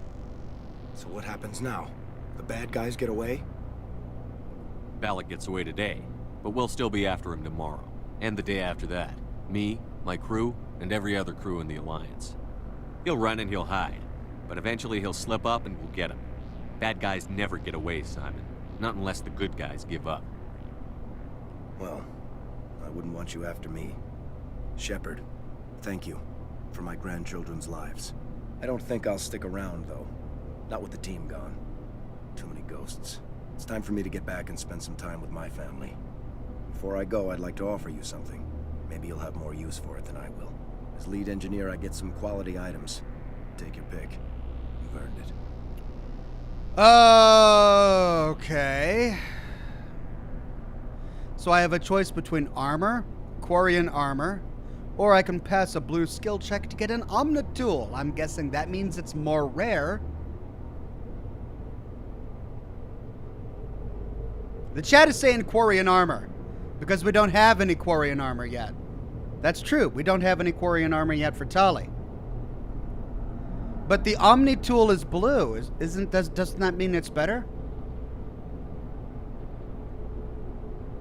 His Omnitool is the best in the game, says Icanus Baglur.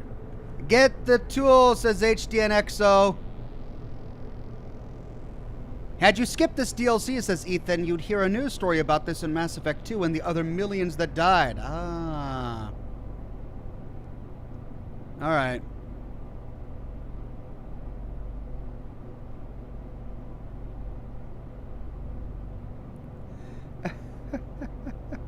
Ethan H says you can't use an Omnitool. Keep in mind you're a Vanguard. Alright, well I feel bad that Tali doesn't have any good armor yet, so I'll do Quarian armor. You have Quarian armor? That's hard to come by. We hired a few to help install the torches. They really knew their stuff. You're welcome to take it. One more thing. You asked me to look into your missing engineers? Have you found them? I found them, though.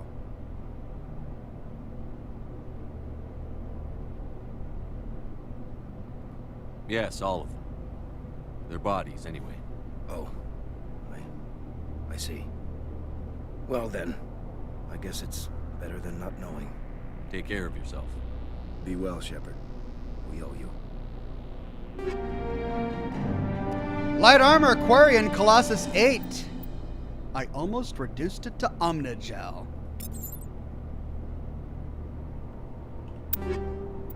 Hey. Lots of awesome stuff. Look at all that. Finally. There you go, Tali.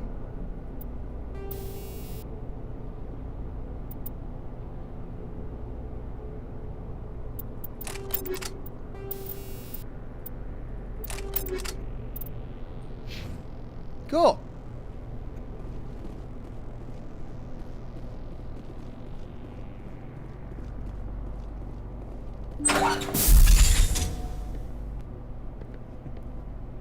I can't believe you let Balak go. To save us. I half expected you to just let us die. Sacrifice the few for the many. Then I'd be no better than the Batarians. Besides, Balak won't get away with this. I know who he is now. He can't run forever. You sound like my brother. He was always so stubborn, but always willing to do the right thing, no matter what.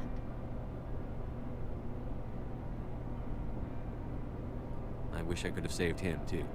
It's not your fault. You did what you could. At least Aaron died in a place he loved. He was the one who convinced me to join the team here. Said it would be an adventure.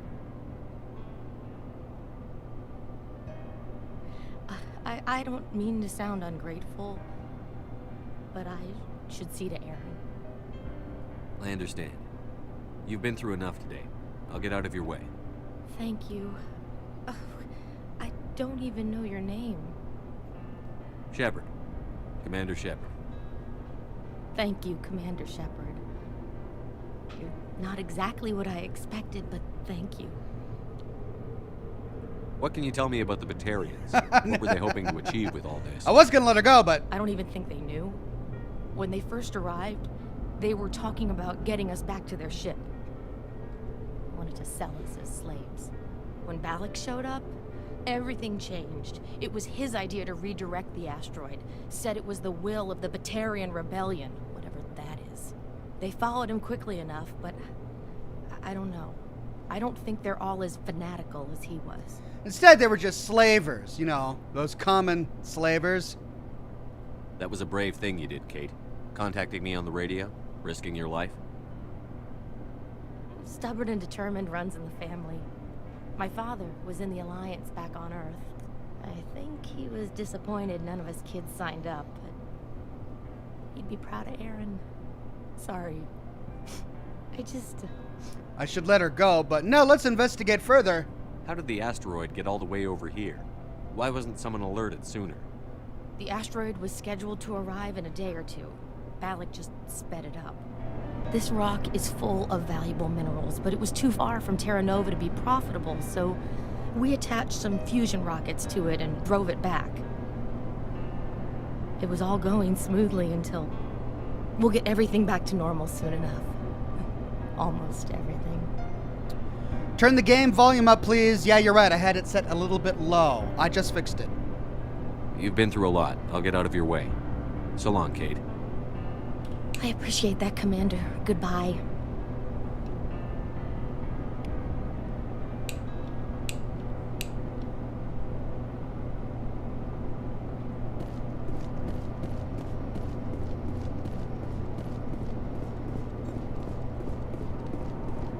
Thank you so much. I thought we were all dead. Oh! Thank you again, Commander. You've done more than you know.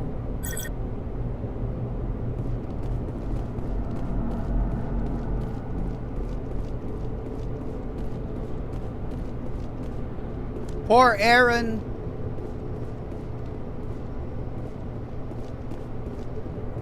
Why now? What do the Batarians want? All right, we saved the people. Now to get out of here and get back with the rest of our side quests. We can figure out how to get out of here. How do you get out of this place?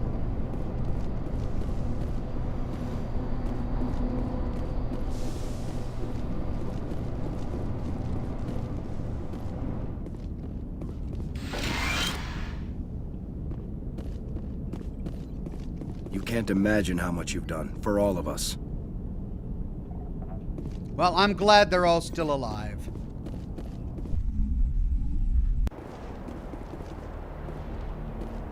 Okay. I think we're done here.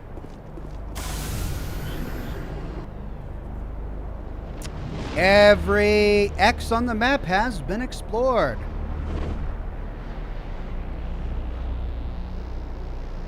All right, let's return to the Normandy.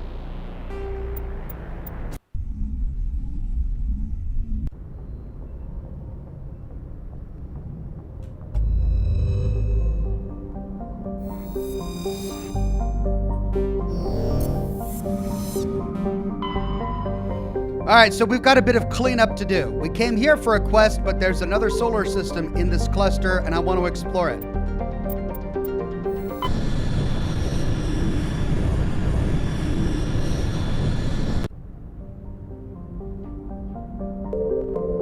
Zion. Zion is a hydrogen-helium gas giant even larger than Jupiter. Despite its deep gravity well and lethal radiation, it supports a small helium-3 mining industry. The reason is simple. As the only gas giant in the Utopia system, it is the only local source of fuel for Eden Prime's power stations and spaceports. Zion has 112 satellites, ranging from captured asteroids to the moon of Asphodel, which is large enough to retain a thick atmosphere. Eden Prime. This idyllic agrarian world was one of the first human colonies established beyond the Sharon mass relay. Eden Prime's biosphere is unusually well suited for importation of Earth's native life. This fertility drew heavy immigration and development by the Systems Alliance and various corporations. Today, Eden Prime is a model of sustainable, organized development. The population has housed space-efficient arcologies that tower over thousands of kilometers of green fields and orchards. Man of Warp says this DLC should make for an interesting moral study. It should indeed. Arcadia. An unusually large terrestrial world, Arcadia has a dense atmosphere composed of nitrogen and helium. Its scorching hot surface is mainly composed of alkaline basalts, but metal deposits are plentiful. Though several spectacular examples of columnar basalt formations offer scenic beauty, Arcadia's hostile environment has precluded commercial development. Nirvana. Nirvana has a trace atmosphere of xenon and krypton, so all of these planets are named off of like utopian or heavenly paradises in various Earth world religions. Nirvana, Arcadia, Eden. The surface is a mix of water ice and iron oxides, Zion, with cryovolcanic plumes of potassium concentrated around the equatorial ridge. Nirvana has little of commercial or scientific interest, though a few geological research stations were constructed in the early 2160s. All have been shut down for years. The Alliance maintains an automated ice cracking station which has quietly stockpiled a large amount of deuterium fuel for use by the fleet. Xanadu. Xanadu's atmosphere is composed of methane and argon. Its frozen surface is mainly composed of potassium with deposits of calcium. Its location in the deep cold of the outer system and its lack of any valuable resources leave little to recommend it. Wow, we can't land on anything in this solar system. Utopia. Well, I'm glad we explored it. Now, we were at Hades Gamma when we arrived. And look at all of these systems in Hades Gamma that we didn't get to finish exploring. First of all, I believe we went to Cacus. I want to make sure that we explored every planet in the Cacus system. Then when done, we'll go through and explore all of the different systems that were there. We already checked the asteroid belt and there was nothing there. We went to Kohi. And I believe we explored all of these as well.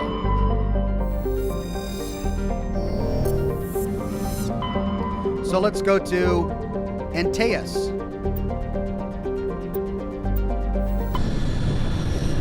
Robert says this is the way, this is the Commander Shepard code, probing Uranus. By the way, probing Uranus is a reference to a funny interaction in the later games, but it has nothing to do with the story. Well, I can't wait to probe Uranus later.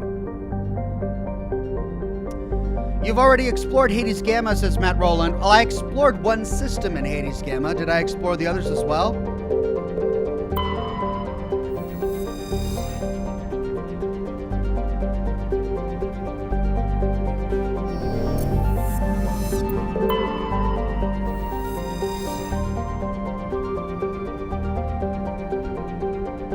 Yeah.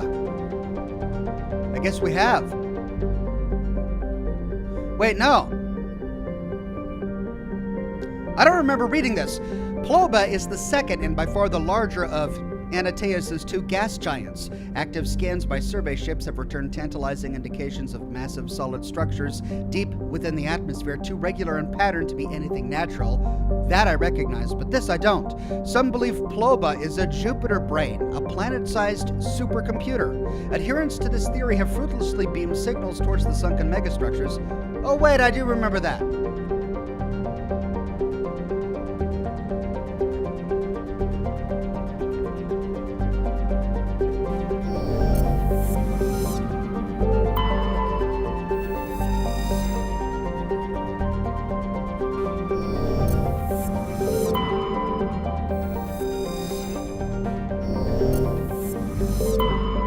Trebit. Yeah, I remember this.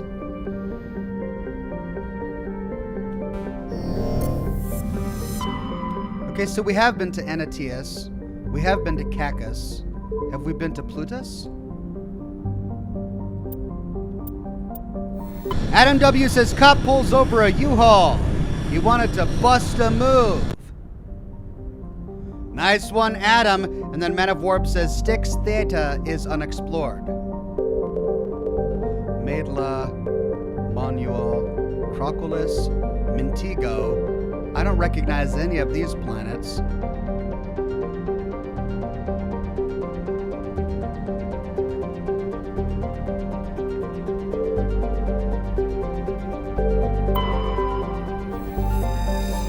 Maedla is a terrestrial planet with a light atmosphere of carbon dioxide and hydrogen sulfide. The surface is hot and mainly composed of magnesia with deposits of sulfur. Over a dozen volcanoes are currently erupting across the surface. Mingito is a sun-baked wasteland of sodium chlorates and radioactives. Its relatively light mass has left it tidally locked to the star Plutus, with a dayside hot pole and a nightside cold pole. The powerful solar wind has stripped most of the atmosphere away.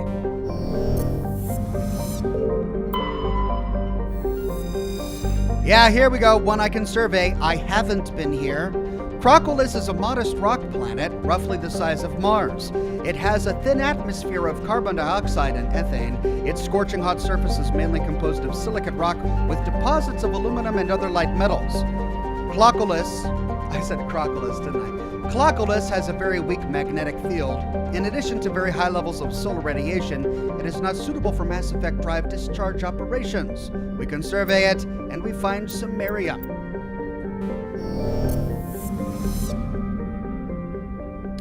Metalhead says, space joke, what do starlets like to read? Comet books. Wow, that's some highbrow space jokes right there. Thank you for that, Metalhead. Monuel. And here's the one we land on. So let's check this one out. Vayaria is a huge hydrogen-helium gas giant with traces of methane in its atmosphere. All right. Monuel. Warning, level 1 heat hazard. Is there no picture of the surface? Though it is one of the oldest entries in the star charts, Monuel has not yet been fully mapped. It is the largest body in the asteroid belt of the blue star Plutus, not only large enough to maintain a spherical shape, but also massive enough to retain the noxious carbon and sulfur dioxides venting from its many volcanoes as an atmosphere. Monuel is rabidly volcanic, and the source of its great heat is also the source of its inordinate mass. Monuel is a secondary source of element zero, coalesced around a large chunk of Ezo ejected by a supernova billions of years ago. Surface conditions are extremely hazardous. In addition to the thin crust and numerous magma flows, wide stretches of the landscape are coated with slippery ash and cinders ejected from volcanoes. Michael Stim says you could have surveyed the second planet as well. Oh, could I have? Yeah, you're right, Minjinto. And we get uranium. Let's land.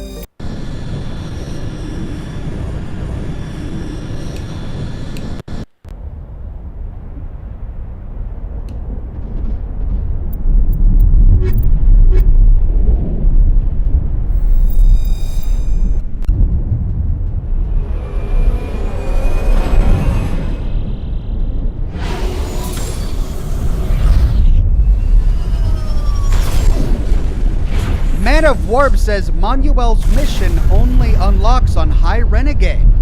Is that so? Alright, well then I guess I better explore it now because I'm probably not going to get High Renegade. So I might as well explore the planet since I won't have another opportunity. We find 3 objects here, an anomaly, some debris, and a warlord's outpost.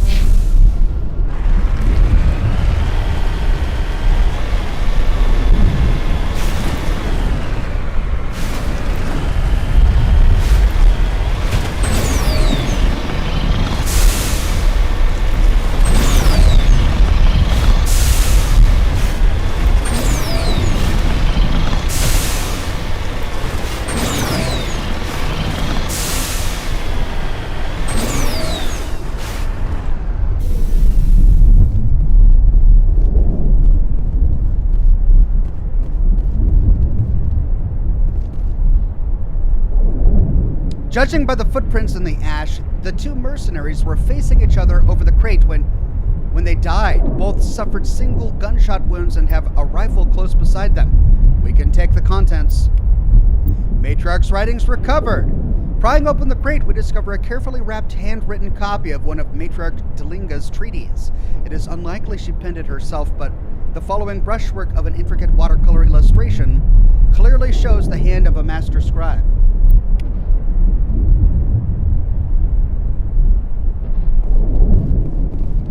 Medallion recovered. This mercenary was carrying a League of One medallion. No indication of how or where he found it.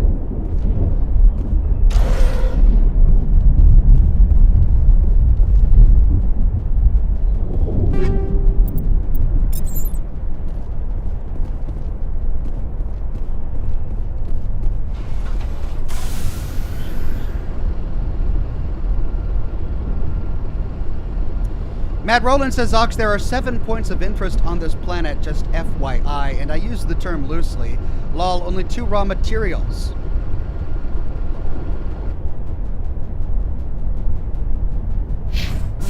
Alright, well I wonder if I'll stumble upon the others.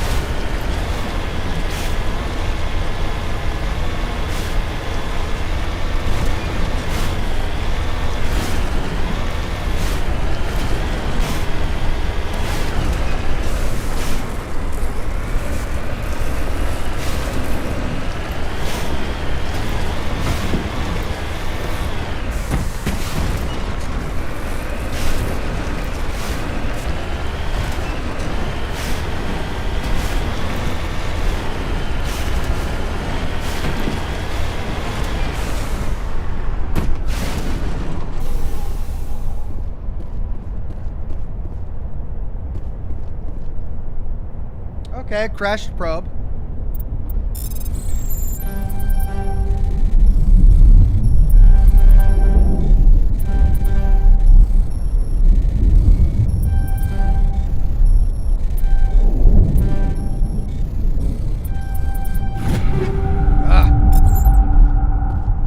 Ready. Okay, well, let's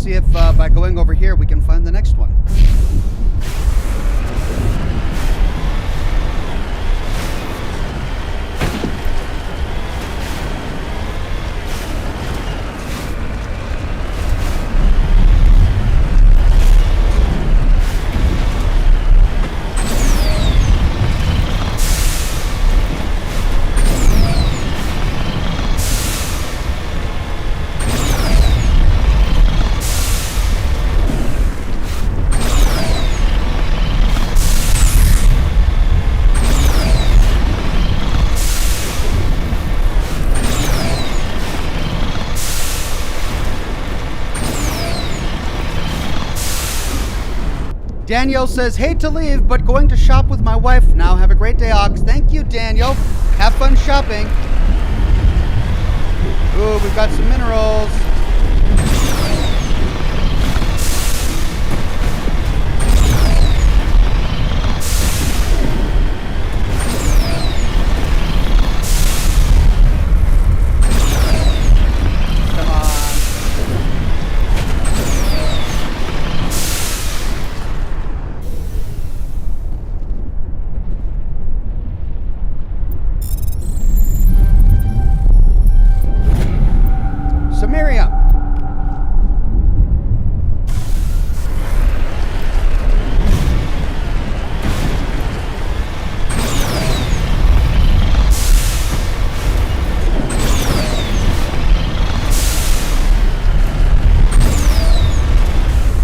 What is this?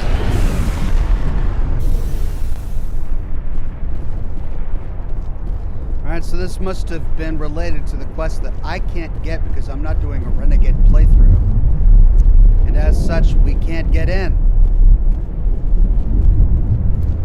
Alright, well, at least we got everything else on the planet. Almost. Hold on.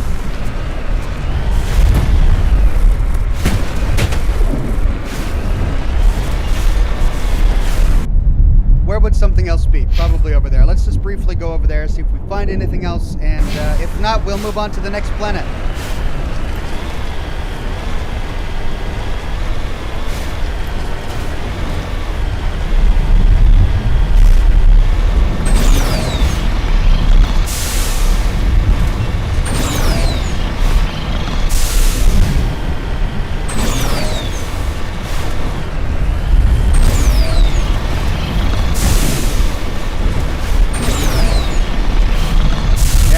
Finding anything else. Alright, well, let's go back to the Normandy. Josh Bunton says that is related to the Renegade alignment mission. Alright, well, we explored it.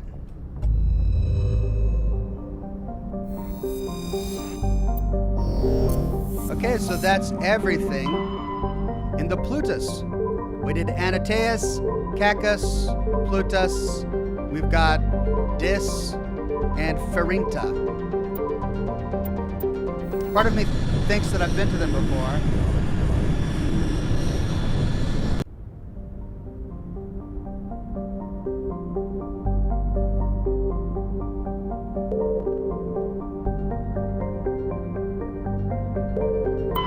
Jartar is a terrestrial world with a trace atmosphere of krypton and xenon.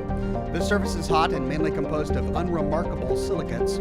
Occasional deposits of aluminum, magnesium, and other light metals can be found. Jartar is noted for the discovery of the Leviathan of Dis, the apparent corpse of a genetically engineered living starship.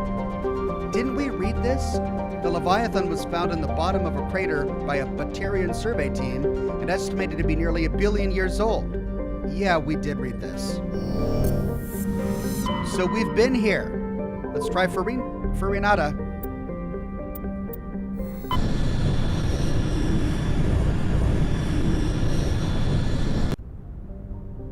And we've been here. Wait, no, haven't we?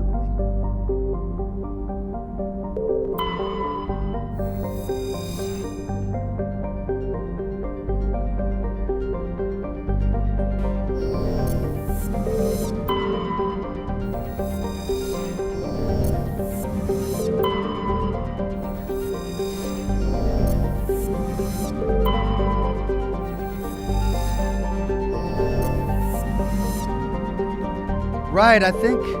Oh wait, no, we haven't been here yet. This large asteroid has several smaller bodies orbiting it. That's it. Rocky asteroid. Oh, looks like I have been here and I surveyed it. But it's strange that they lost my marker on it.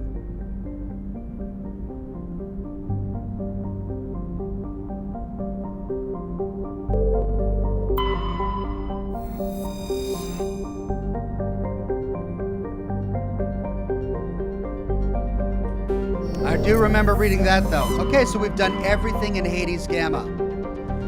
Great. Well, we've got 2 main quests, but look at all of these side quests we still have to do.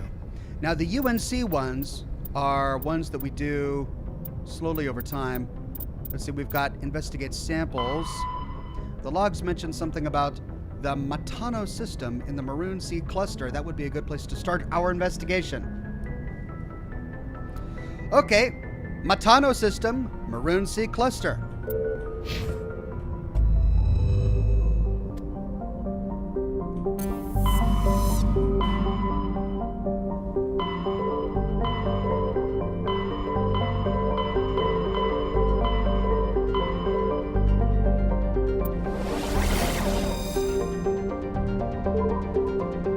There's Matano.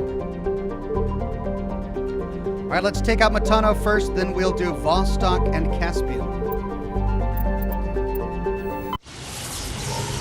Man of Warb says all systems in Hades Gamma are named after characters in Dante's Inferno. Ah, interesting. Thank you. Donald Reed says, hey Ox, I've been watching your Witcher streams and finally getting back into Witcher myself after absorbing all of the info. It was painful watching you play with no mods like auto loot. Haha, love you. Yeah, I didn't use any mods for the Witcher 3 playthrough. Thank you, Donald Reed.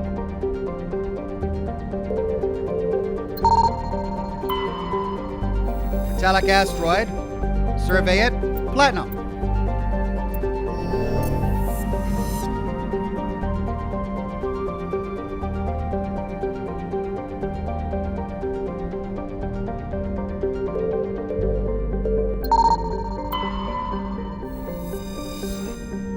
This asteroid has an unusually sculpted and artistic appearance with many long sweeping curves.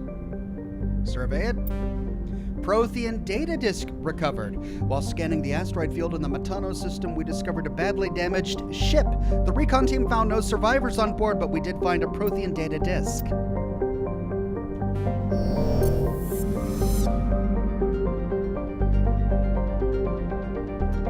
Zane the Insane says, Ox Vermeer, please. Look, do you guys want me to do everything before Vermeer? Or do I only do some stuff before Vermeer? If I'm going to do everything before Vermeer, I got to get through all my side quests first. If Vermeer is a point of no return. Elapa.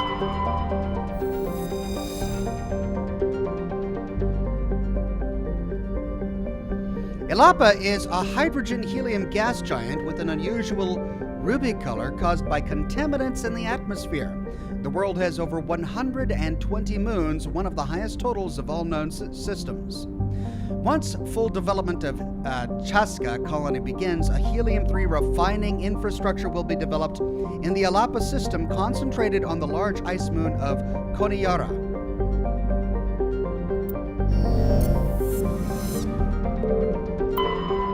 Chaska, that's the one we land on.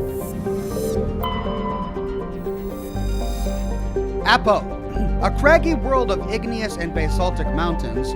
Apo is racked by constant geologic activity. While volcanic hotspots are rare, continental plates are constantly piling up new mountains, subducting old ones, or causing slips along transform faults. Apo has a dense atmosphere composed of nitrogen and carbon monoxide. Due to the constant earthquakes and landslide activity, surface exploration is not advised. The rubble-covered wrecks of a half-dozen expeditionary ships stand in mute testament to the planet's instability.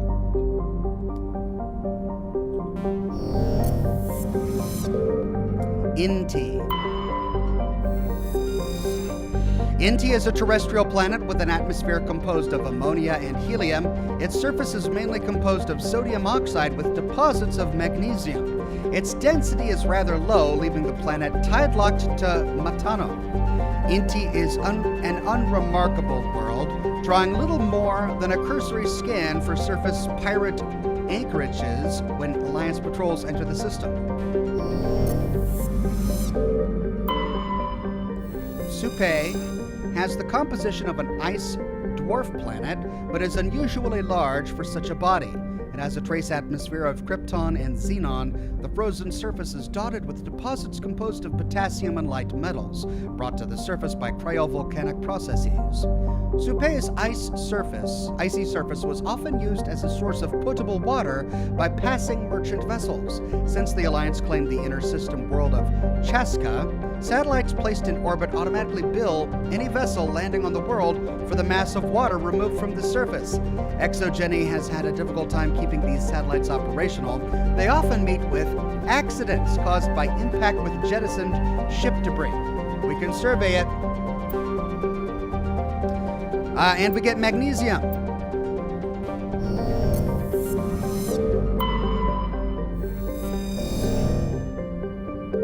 I forgot to check these for survey. All right, Chaska. Chaska is a large but low-density world, fundamentally similar to its inner neighbor Inti. Like Inti, Chaska is tidally locked to Matano. The same side always faces the sun, resulting in a scorching day side and a frozen night side.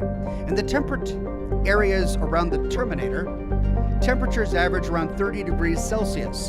Combined with a nitrogen-oxygen atmosphere, this slender band of habitable terrain allows limited colonization by humans. Chaska's ring is unique.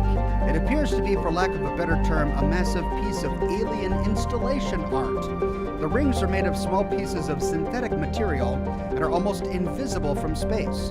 From the ground, they catch and scatter the light of Matano in picturesque ways. It is not known who created the ring or when. Chaska is very early development, with little more than a few pioneer teams scattered across the surface. Information is being collated about native hazards and ecology, while a massive colonist recruiting drive is gearing up back on Earth. Candel says you can do missions after Vermeer, but etc., etc. I can't read that. The mission after Vermeer is a true point of no return. Okay, thank you.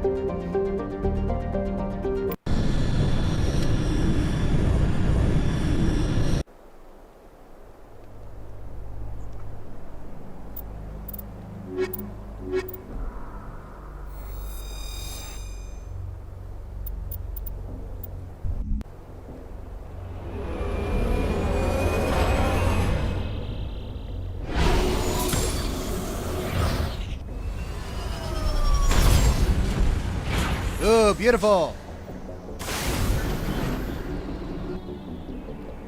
Wow, quite a few things to find here. Civilian structure, science facility, civilian structure, debris, and an anomaly. We'll start with the anomaly.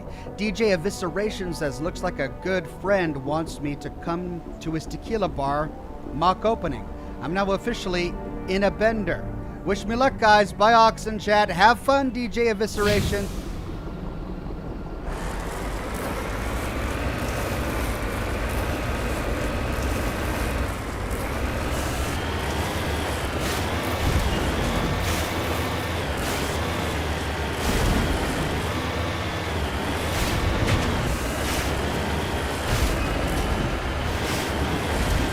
Rise says, love the content. Keep it up. Thank you, Rise.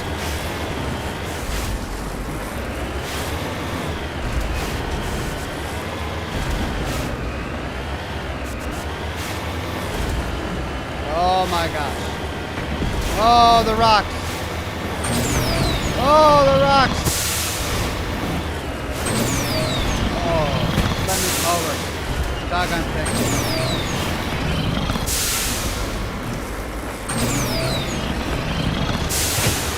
Yeah! No! No! Oh.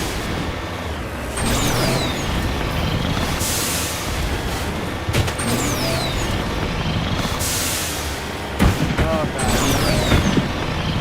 Oh, crap. Alright, that's where I need to go. Oh, I'm not going to get over there.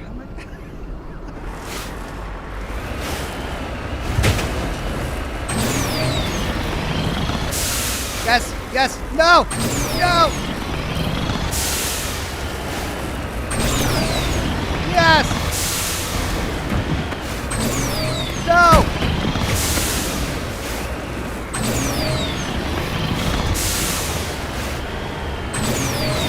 go. Got it. Ooh, it's a pyramid.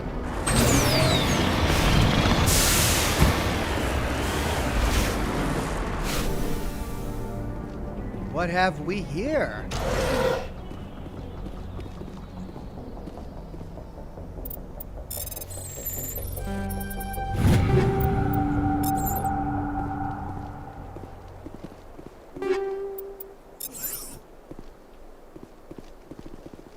Can we enter this pyramid? Probably not.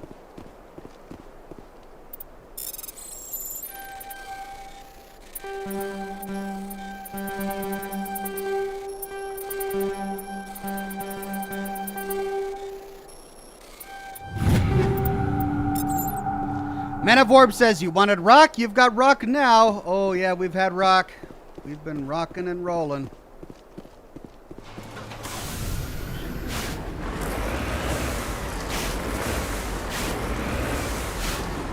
Oh, wait, is there another crate?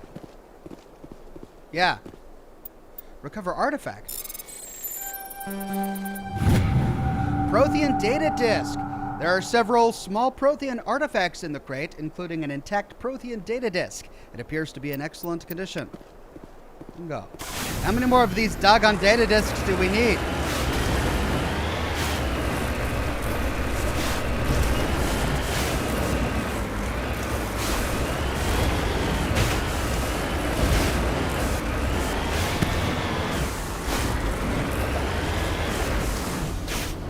Okay, well, let's start, let's go to the debris first. Yeah! One way. Whoa! I'm sure that's not how the Protheans thought we would use their pyramids.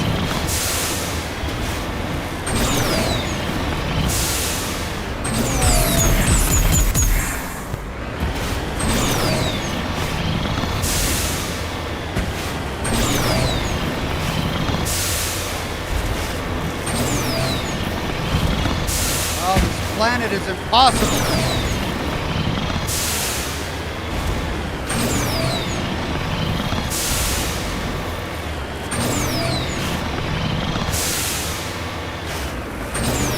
Yeah.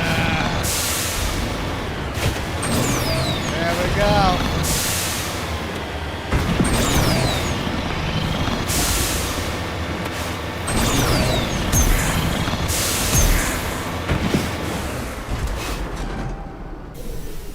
Crashed probe.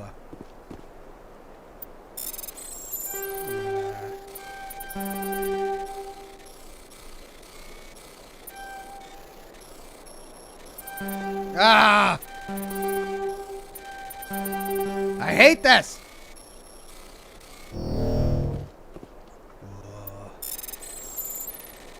It's the worst minigame ever.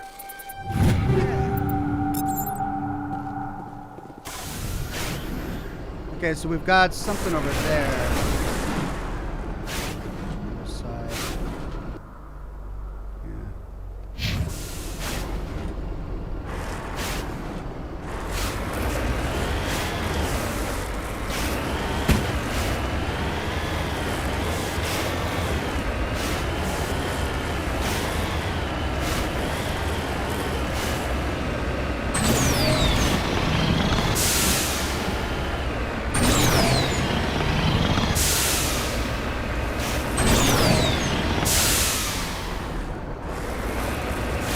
Oh.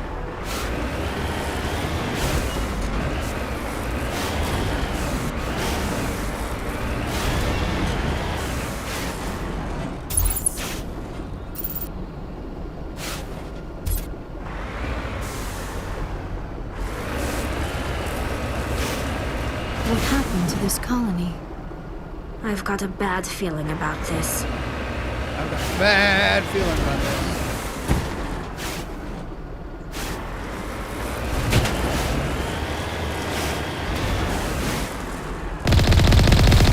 Goddess have mercy. The entire colony must have been transformed.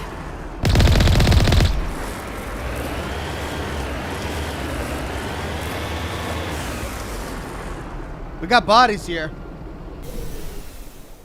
Dragon Fan says, either that or play Simon Says using a controller. Yeah, no thanks. Star Wars says, that's why I prefer playing on console. The decryption minigame doesn't exist either. Probably because they realized how bad it was. Really? They don't have any decryption minigames? How do you unlock stuff? Is just everything open in the entire game? I'm suddenly very envious of console players.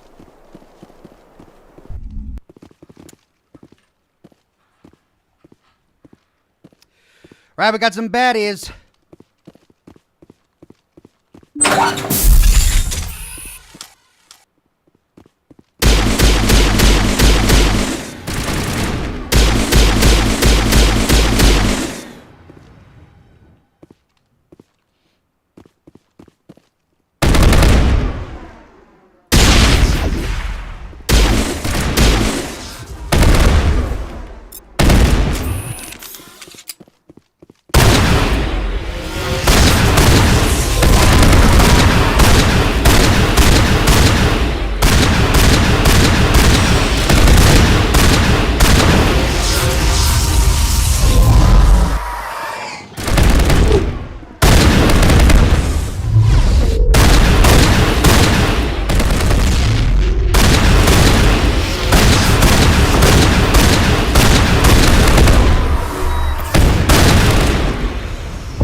Okay, done and done. Shadow Snake says console version is just simple button prompts. Ah.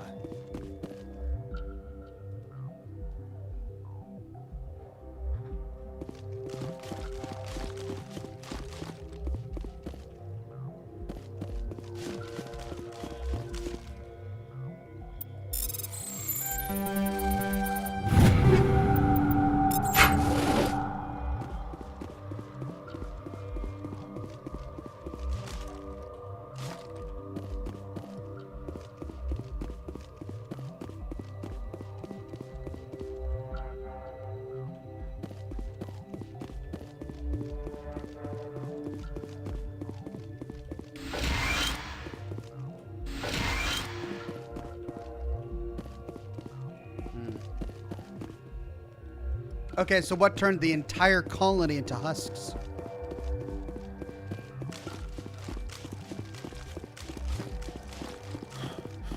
Is that it for this room? No other doors? Did we just come here to clear them out? Well, we do have two other places to explore, so let's go there. See if we can get some answers. Sludge canister. I'll take the sludge. Oh.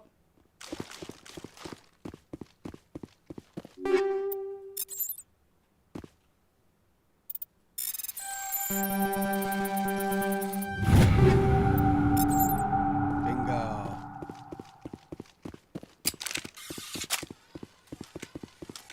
Shepard, what are you doing? Stop it. I'm going this way. Shepard, stop it. Now face the direction I'm pointing, Shepard. This is not difficult. Am I going to have to go all the way over here and then? What is wrong with you, Shepard? Oh my gosh. That's a weird glitch. Could you just face the way? Maybe sprinting helps. Oh no, that's even worse. Have I messed up my game entirely? There we go. No! Face the way I'm trying. Thank you. Oh, that was weird. I didn't want to have to run backwards the entire rest of the game.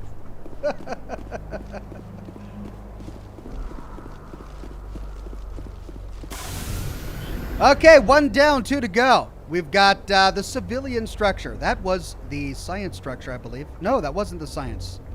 Well, let's go to civilian. Oh, we got minerals. Yay. We gotta climb another mountain.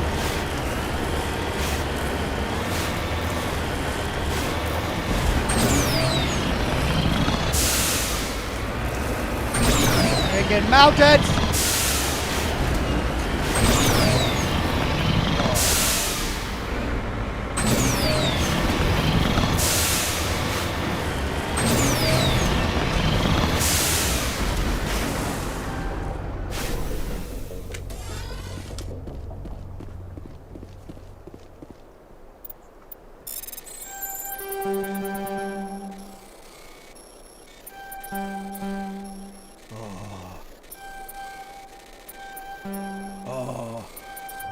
There we go. Beryllium. Yay, beryllium. Oh, come on. Stop it. Corner.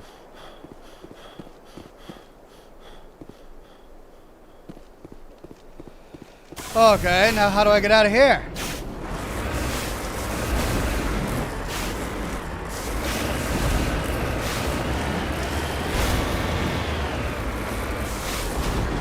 Crap. I just screwed myself, didn't I?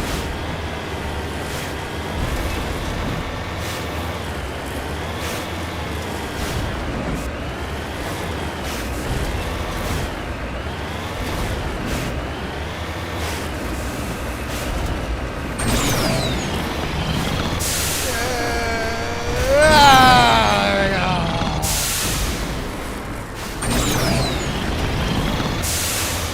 Thanks.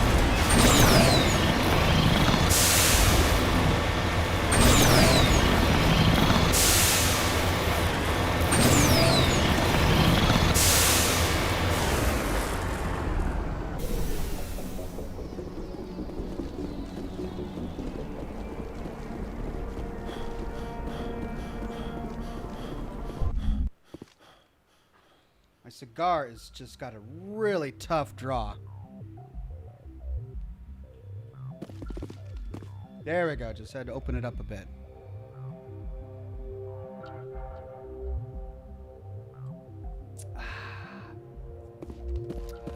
Okay, what have we got over here? More husks!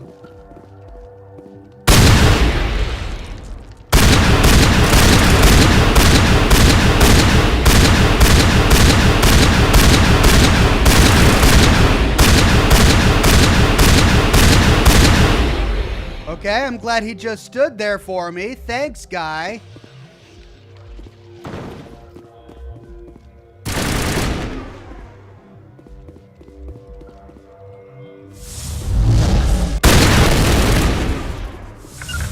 They're in my sights.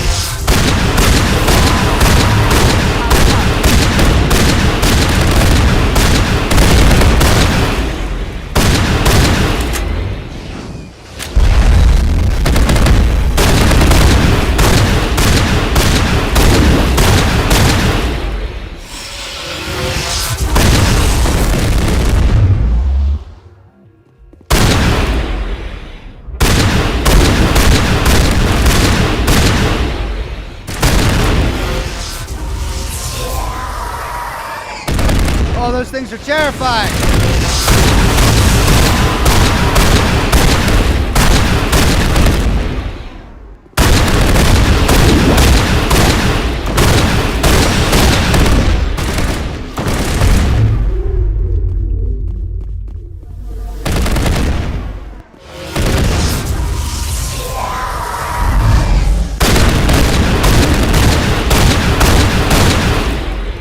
Jeez. Ooh. Got through. Some med gel.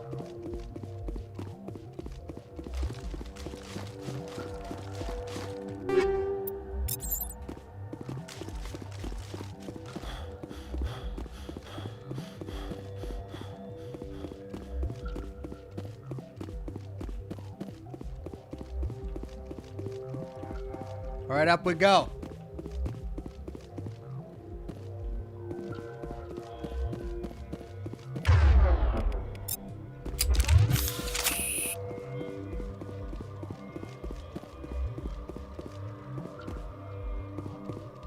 Huh.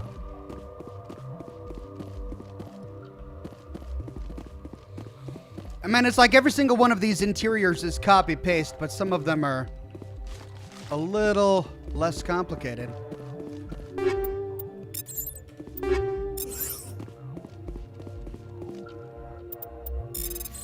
No. Yeah. Yeah.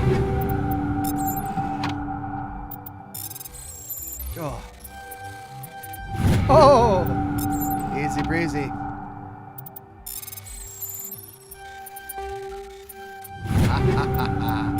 Got you all.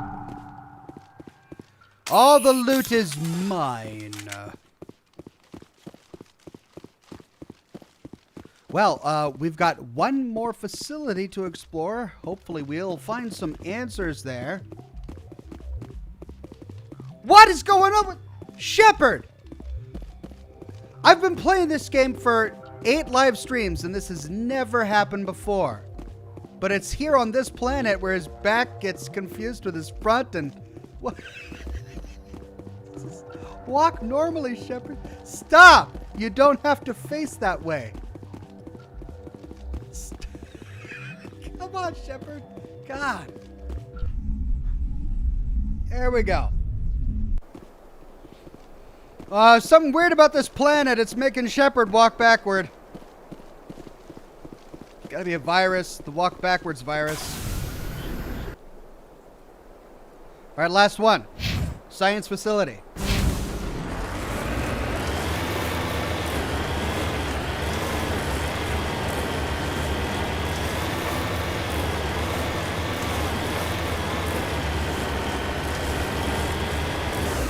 Sam P says it's called moonwalking. It happens in space.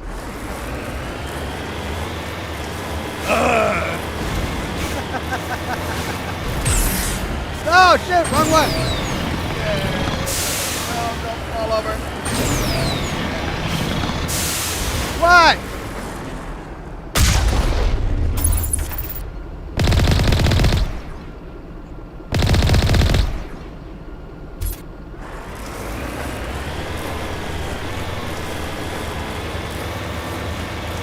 Come here, you. I'm gonna run you over. Whoa.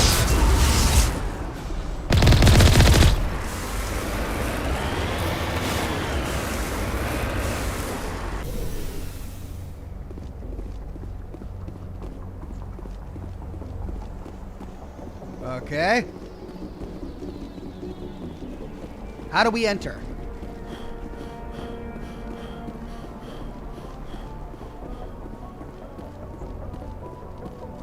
Oh, right. No, the bunker.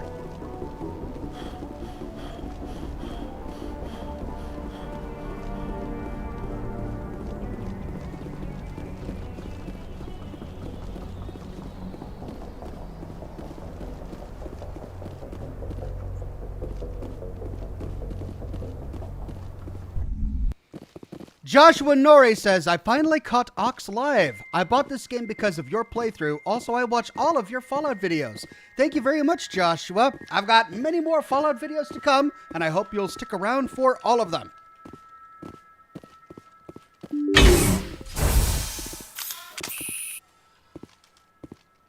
A minute there, I thought that was a bear skin rug. I was like, yeah, bears on the planet? Cool. Oh, no, I was wrong.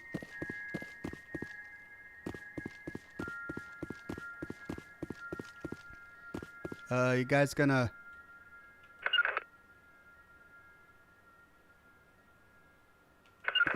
Liara?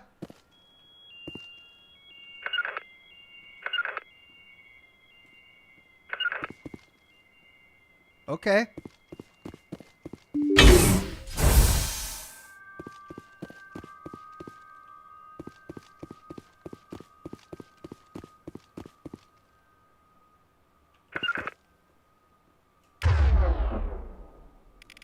What? Why?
Slimy jerks. Well, Liara's here now. Where's Tali?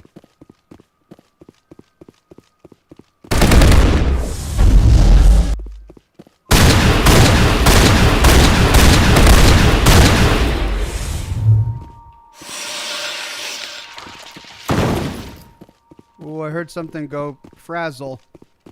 What was that? I think that might be all of them. See if there's any lore around here explaining exactly what's going on.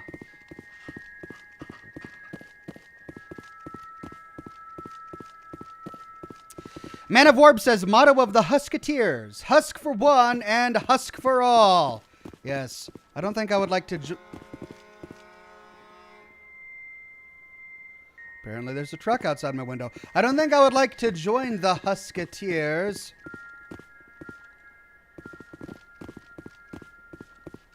Seems like they force recruitment. Bethany says, more Mass Effect. Nice. I do enjoy your Fallout lore story videos, but I'm glad I made it here. I'm glad you made it too, Bethany.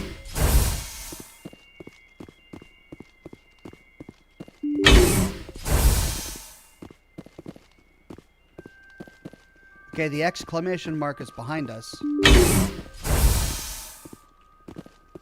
Big empty room. They were like, we don't want to close it off, but we don't want to decorate it either. We'll just make it a big empty room.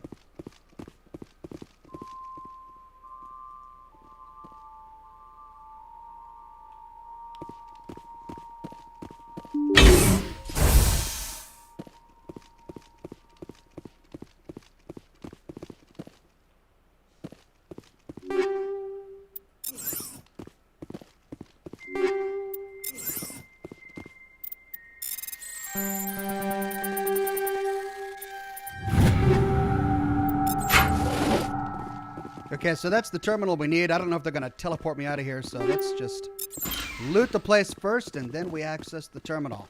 A colonial pioneer team rarely consists of more than a few dozen specialists. It's clear that none of them have survived. The Cerebus group has a lot to answer for here. We can download logs.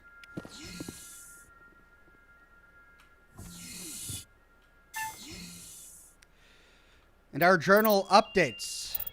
We complete the quest, I guess. Besieged base. Alright, so now we've got Geth activities. Head to the Armstrong Nebula cluster and investigate what the Geth are up to. Okie doke.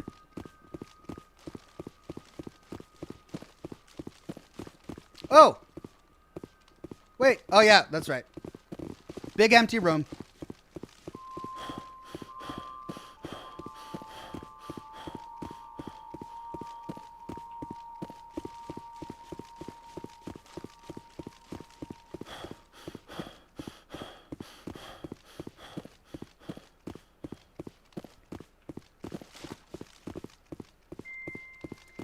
Bethany Bear became a silver ox. Thank you very much, Bethany Bear.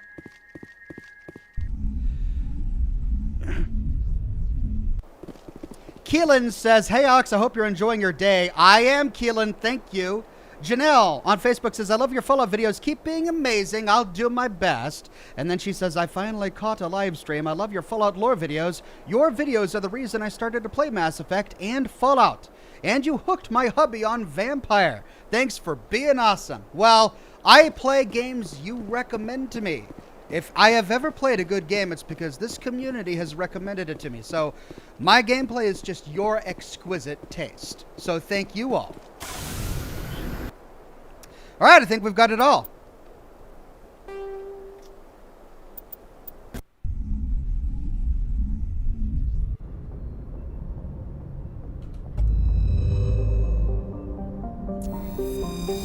Now, we completed Matano, but we've got a bunch of other galaxies here in the Maroon Sea. Let's clear them out while we're here. Vostok.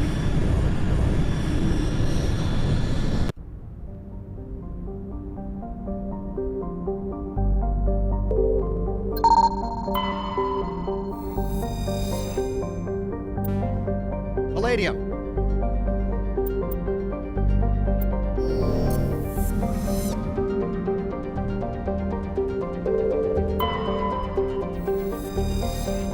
Clomarthu has a reducing atmosphere of methane and nitrogen. The surface is hot and mainly composed of sodium with deposits of uranium.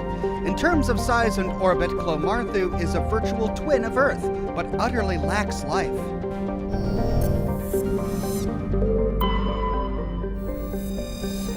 The geological properties of Alco have been scanned from orbit, but little else is known about it. A fairly typical mixed outer system terrestrial of rock and ice, Alco has a trace atmosphere of krypton and xenon. Its crust is composed of silicates and water ice with deposits of aluminum. Unregistered starship traffic has been recorded in the vicinity of this planet. Travel is not advised. So, pirate activity.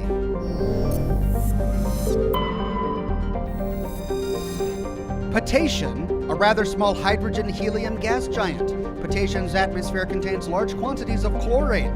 Well, I wonder what's going to happen when we survey it. Oh, we get a matriarch's writing. Scans of Potation revealed a strange unmanned vessel in orbit around the planet. Tally brought it on board and determined it was Asari made, but very old. She discovered several ancient artifacts inside the vessel, including one of Matriarch Delinga's writings. And finally, Noda Crew. Looks like we've got an active distress beacon on the planet below, Commander. No message, just a locator signal. Well, well, well. Noda Crew is a verdant world with abundant water, temperate climate, a thick nitrogen-oxygen atmosphere, and a rich ecosystem. It would seem to be perfect for life. The relatively high percentage of oxygen makes humans feel energized and alive, though it has also allowed insect analogs to grow to frightful sizes. Oh great, are we going to find big bugs? Unfortunately, Noda Crew is a case of almost not quite. Thunderstorms are as common as on Earth, but in Noda Crew's thicker oxygen-rich atmosphere, they are deafening and spark constant wildfires. More damning, however, are the large and ubiquitous tufts of pollen that float on the high-pressure air. In humans and other oxygen-breathing species, they cause severe or lethal allergic reactions. We can land. Miss Huddy says, so Cerebrus stole the husk spikes to study them and became victims of the spikes themselves. Looks like that may be the case.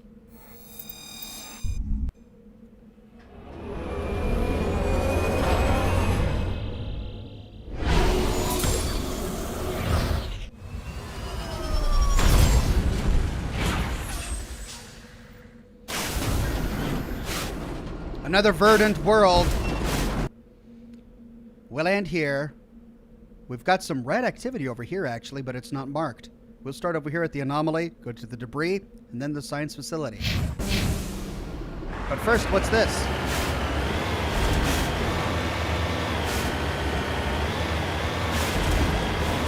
Ox, level up! Right. Squad.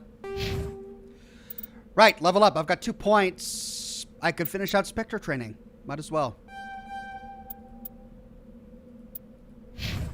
For Liara. Well, I've already got first aid maxed out on Tali. So... well, let's try warp. For Tali, I should probably unlock shotguns. Finally.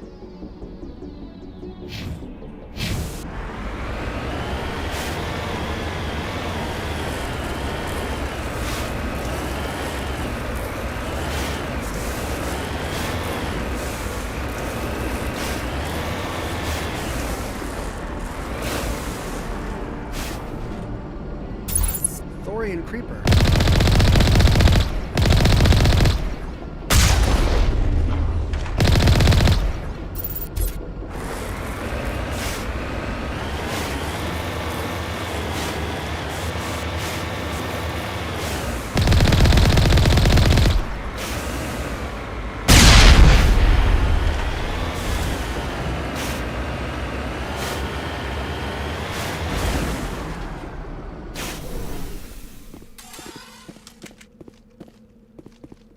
Doesn't look like I can interact with any of this. But you never know. Well, we got more over there.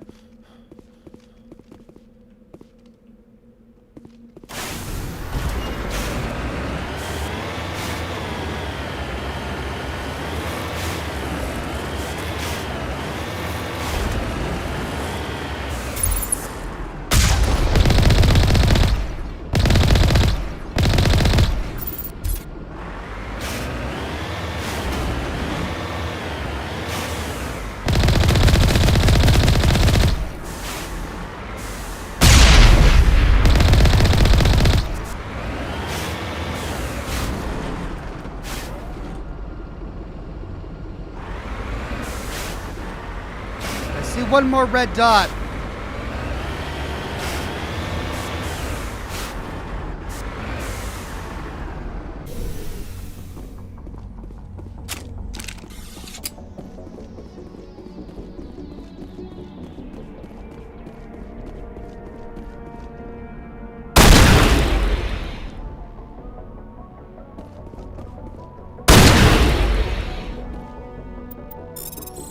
Oh, it's a hard one.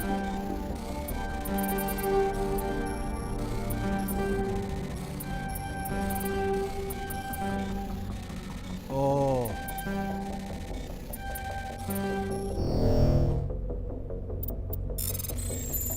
Oh, yeah.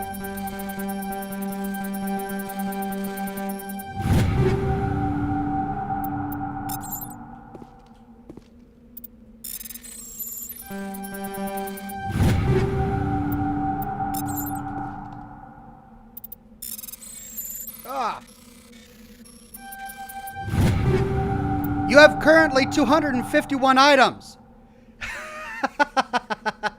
You are nearing the 300 item limit. You will be forced to salvage any new items you find once you reach this limit. Sell or salvage some items at your earliest convenience to avoid reaching this limit. Oh, God. Well, I should probably salvage some of my lower level junk, huh? Let's take care of... Yeah, let's salvage this. How do I salvage? Omnigel. Convert all junk.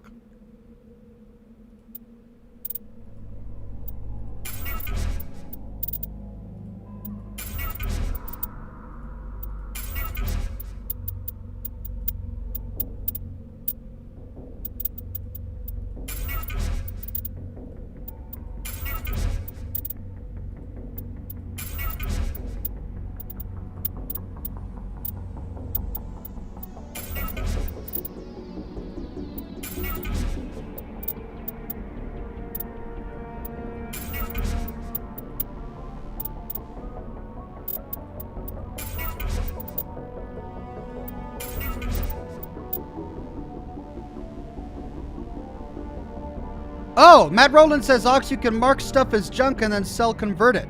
Oh. Okay, how do I mark it as junk?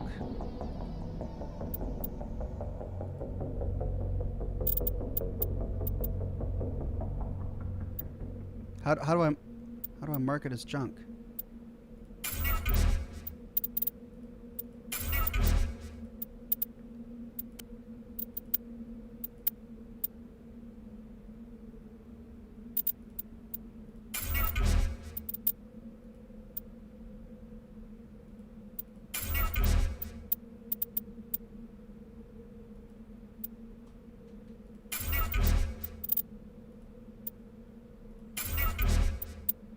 All right, I don't know how to mark it as junk, but I think I made enough room for now.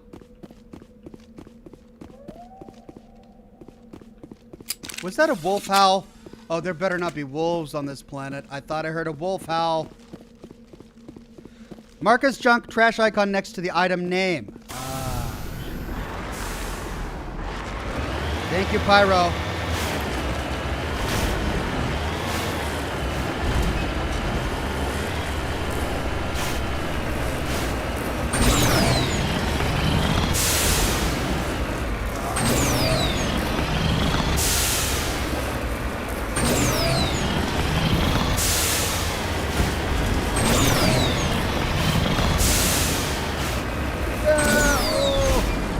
Boy, they really make you earn this one, don't they?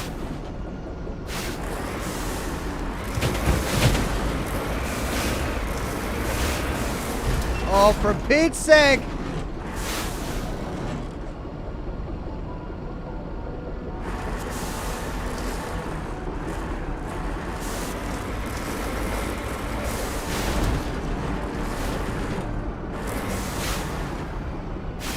There it is.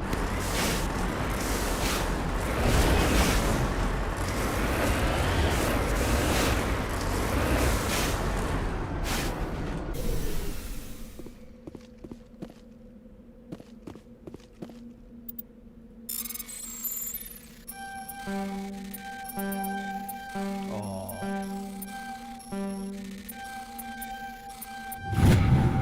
Gold!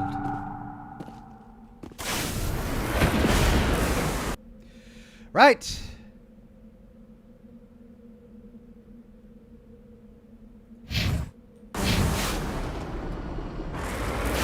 Oh, for crying out loud.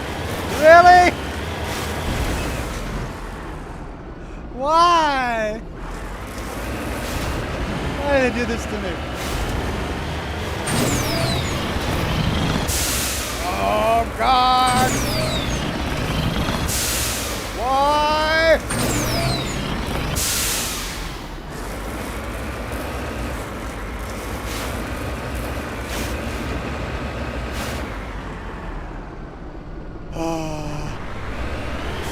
I shouldn't have gone for the gold.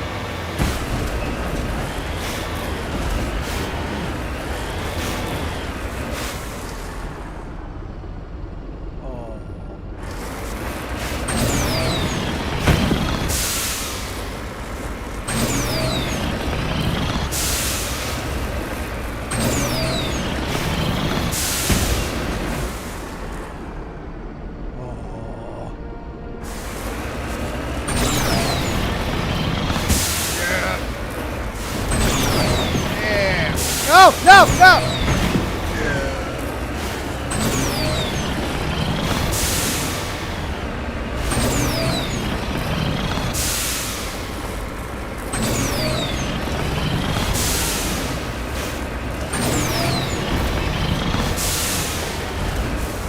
No, not straight up. No, no, no. Yeah, to the side. Side, side, side, side. Oh, off at the angle here. Oh, I might be able to do this. Hold on. No, no, no, no, no, no. Stop, stop, stop. Yeah, no, no, no. Why do they do this to me?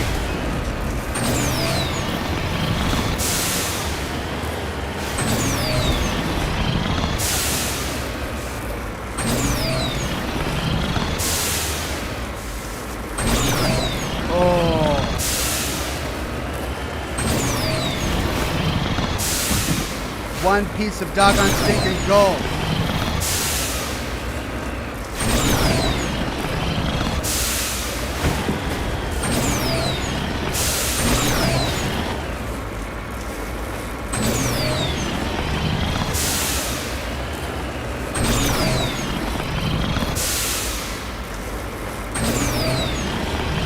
Yes!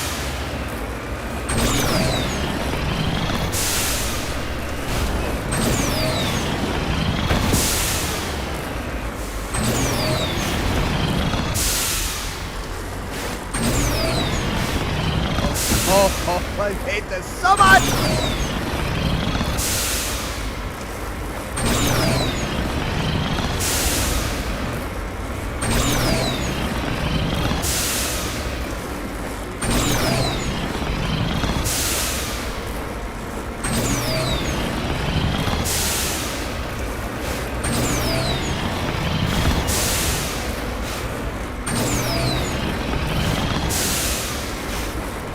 So close.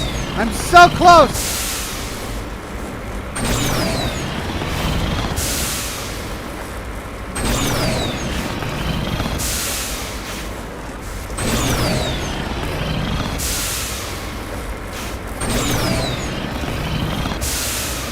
Stinking freaking wall of rock. Why?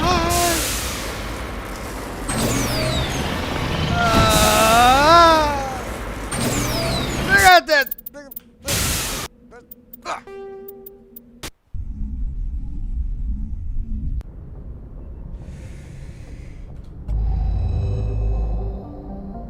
Let's try this again.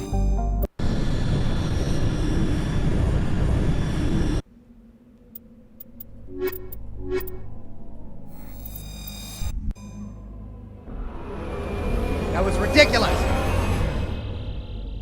Next. Nixter says, "You are weak, Ox. Weak!"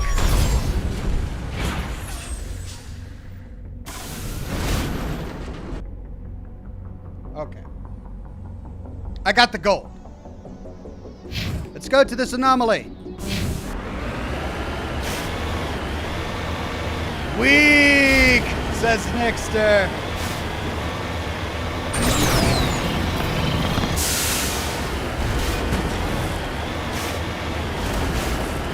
Craig says, there's gold in them there hills.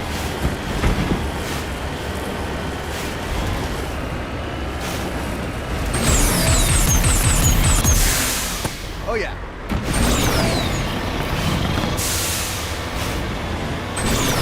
Oh, for Pete's sake, what? Just what?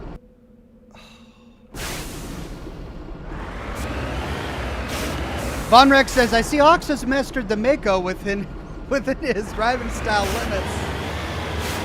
Within my limits.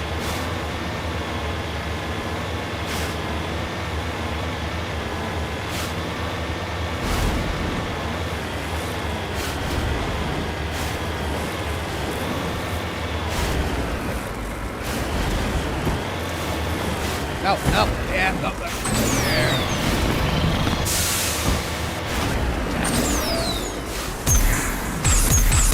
Oh, come on!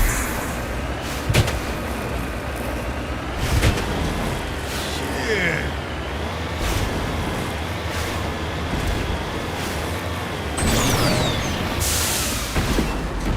This better be worth it. And all right, what's this? Recover artifact.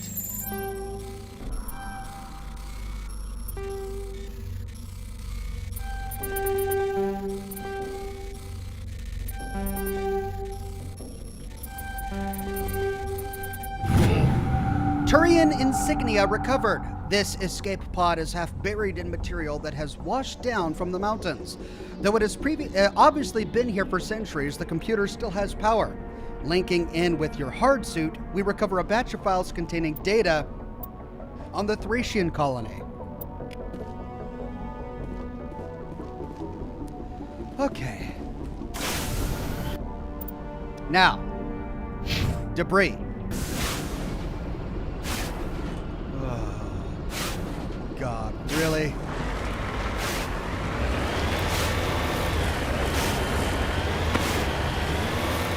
Really?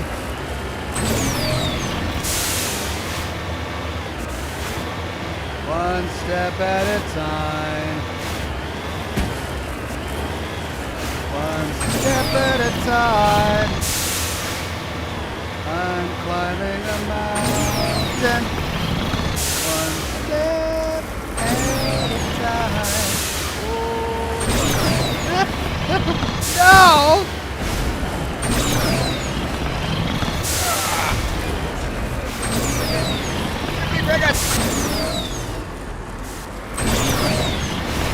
Yes! There we go. Whoa, whoa, whoa, whoa, whoa, whoa. All right, I think it's on the other side of that ridge. Do I risk going down to the valley? No, I don't. Let's skirt the peak. Skirt the peak. Down. No. Whoa. No, no. Wrong way. That way. Oh, and they're going to put me down right. Oh, I got to get all the way down there. Oh, what's this? Oh, more mook house.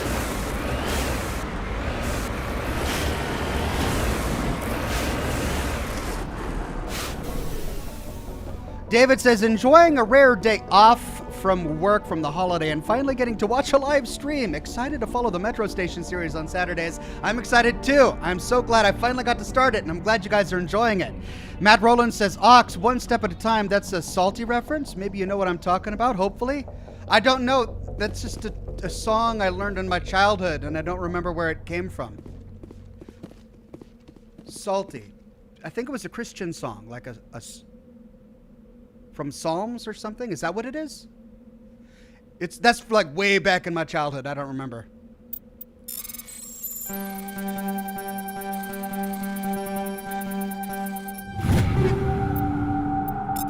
There we go. Now, hold on. Let's not murder the cows yet. Let's see if they can talk to us. Hey. Are you a Brahmin? Do they have 2 heads? No, they've got 6 legs. Huddle up! I mean, I'm curious.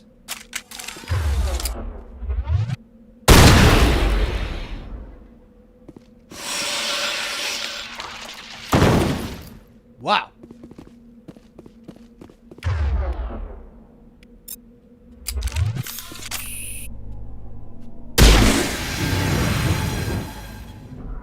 Wow. I mean, this is great for target practice, right?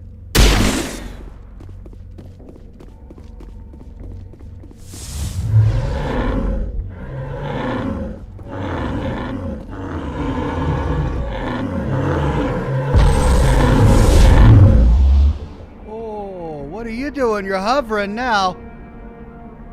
Hover, hover. Oh, that killed him. He was dead. It was a dead hover.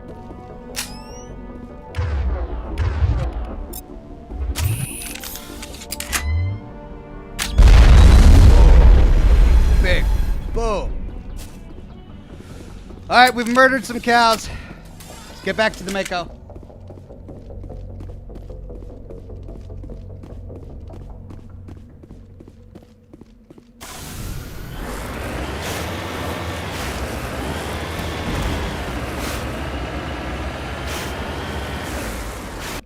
Right. Here we go. Oh, that way.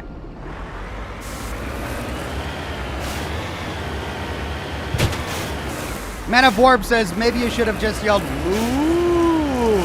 Oh, look at this. Look at what they're going to have me do now. That's exactly where I need to go. Look at this ridiculous ladder they've created for me. Oh, great. Yeah, we can do this. Oh, that's great. I'm loving this. Every inch is just pure delight. Here we go. Up we go. Oh, no, not that way. Go this way. No! No! No! No! No! Try again. Up that side. No!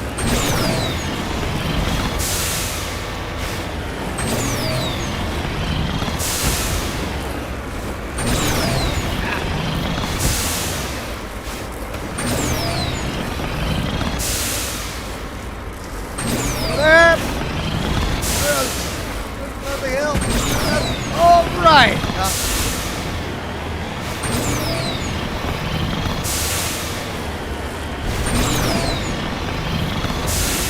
Now.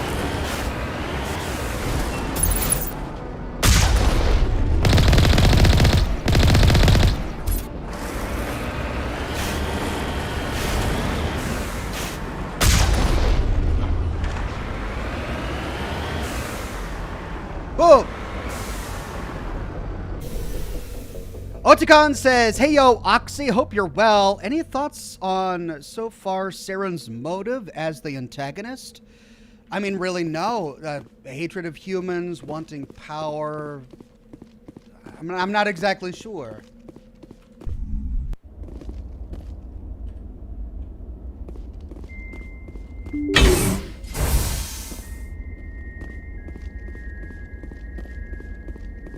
Uh-oh. I'm seeing a big zit over here. That's a bad sign.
guys are tough.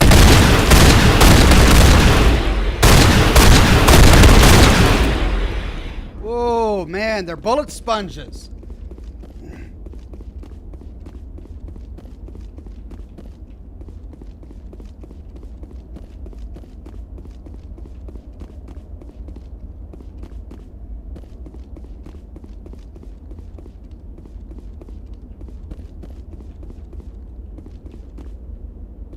Okay, this room is clear. Let's see what's over here.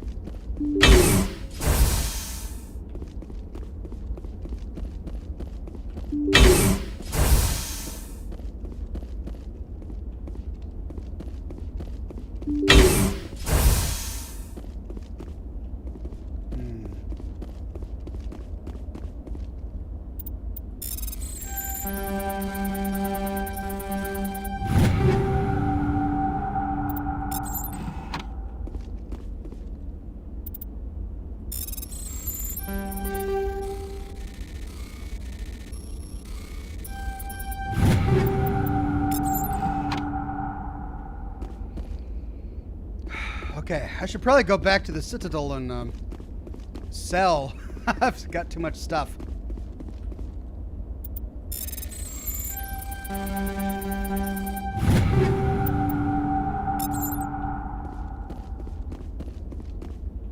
Is that it for this room? Oh.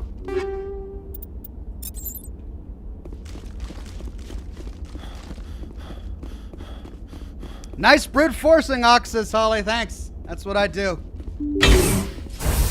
Rescuers? Oh, thank God. See? I told you somebody would come to investigate that signal. My name is Dr. Ross, Chief Exogeny Researcher at this facility. We've been trapped in this room for days. We're almost out of food and water. You got here just in time. Rasmadul says, can't you sell your stuff on the man on the ship? Oh, that's right. I do have that merchant at the bottom of the ship. Cool. To the Normandy. Jared says, hi, Oxhorn. I'm on my break. I just wanted to say something before I go back to work. I like the Fallout 3 Metro. I never knew about the Wonder Meat, and I played Fallout 3 like 20 times. Well, see, that's what I'm hoping we'll discover is a bunch of new stuff that's buried in the DC Metro that we rarely have an opportunity to stumble upon because so few of the actual quests in the game take us there. I want to uncover it all, and that's the goal of the series. Bethany says, which character are you thinking of romancing in the story? I mean, I like Liara now. Ashley is, and Tali, well, there's the whole in a hazmat suit thing. I'm not sure. I need to know what's going on. Why is this place crawling with Thorian creepers? How do you know about the Thorian? I know what Exogeny was up to. I saw what they let the Thorian do to those colonists, so I destroyed it. Our secret's out then. No point in my lying. You already know the worst. The creepers here were created using altered samples from the specimens on Pharos. We discovered a way to turn them into docile, obedient servants. Everything was going fine until a few days ago. Then all the creepers suddenly went berserk. Only a handful of us made it back into the safety of this room. Why didn't you send a clear message asking for help? All we had was that signal from the emergency beacon. This is a closed communications base. Exogeny was worried about someone on the project selling secrets to a rival firm or reporting our work to the authorities. We have no direct communication with the outside, only the emergency beacon. It sends a general distress signal to the Exogeny site on Pharos. They're supposed to send a team to respond inside of 24 hours, but it sounds like they had problems of their own. Any chance some of the other people at the base might still be alive? I doubt it. Too many creepers out there. They never stood a chance. We're the only ones left. Any idea why they turned on you? Maybe there was still some kind of link between the creepers and the Thorian back on Pharos. The Thorian was unlike any other life form we've ever studied.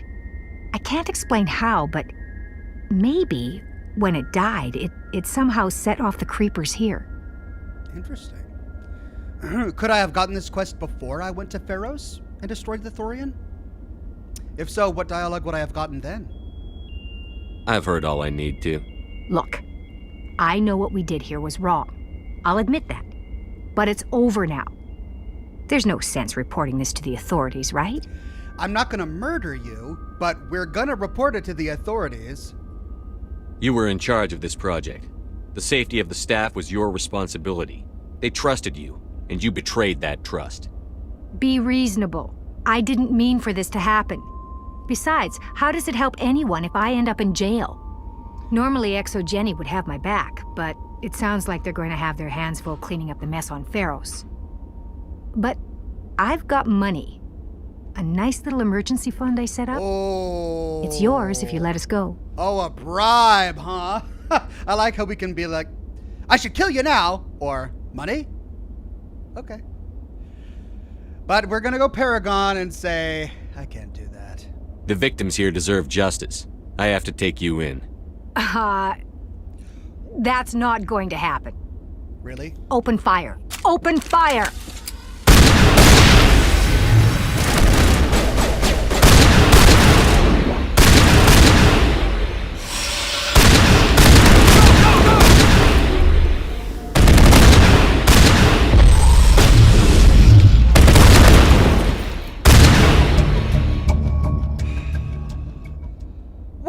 Come on! Exogeny's second-rate mercs proved no match for a trained Alliance Marine.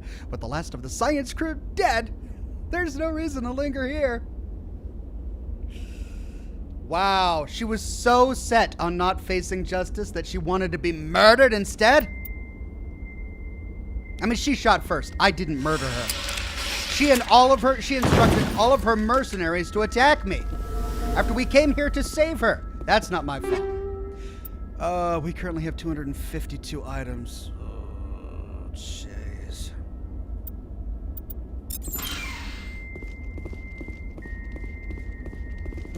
Two, three, 4, 5, 6.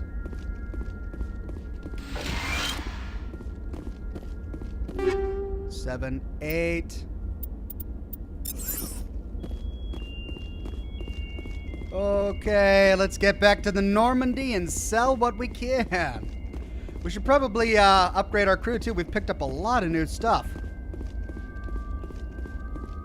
Adam W says, Oxhorn, you murderer! I tried. I tried to be reasonable.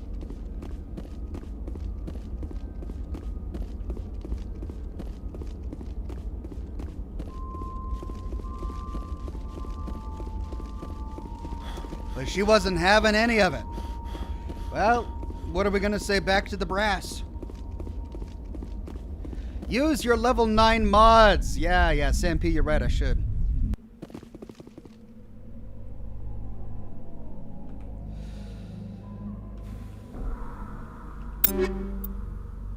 Okay. Where's this trash icon?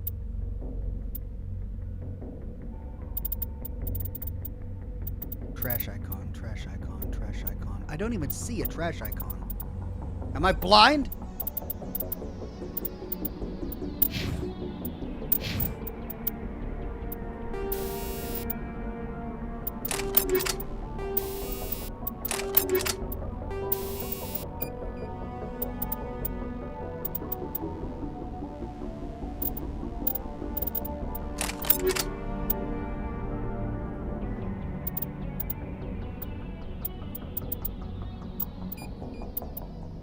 Ooh.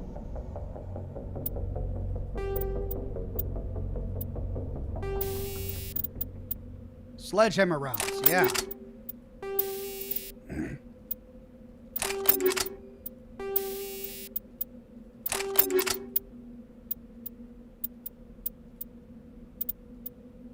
Katana 9, Storm 9, Tornado 9.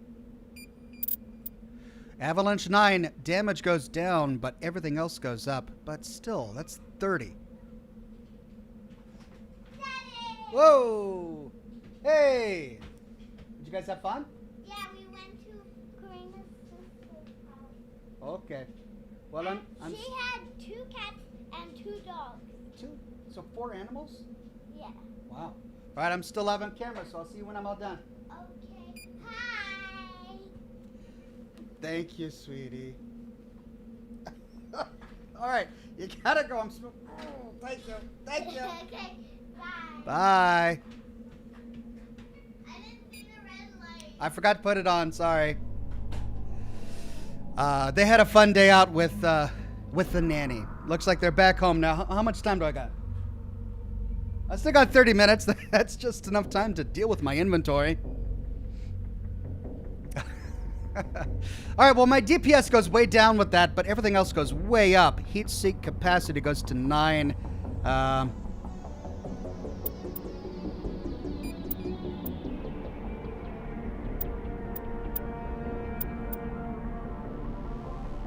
That's a good compromise right there. That goes up to 83 accuracy, but it goes all the way down to 233. That at least goes to 269. We'll do the katana. And then I checked all of these, right? Inferno rounds. Let's do Inferno. Combat optics. Do I have a...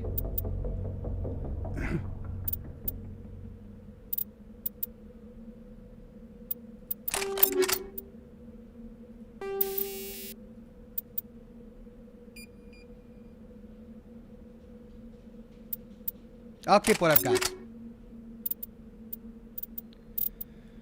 All right, let's give the rest to the squad. Crossfire 9.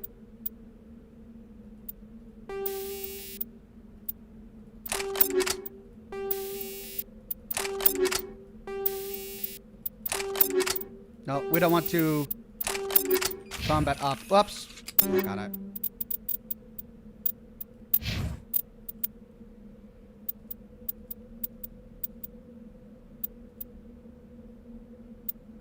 Everything else goes down. She already has a level 9, so we'll give her level 9 mods.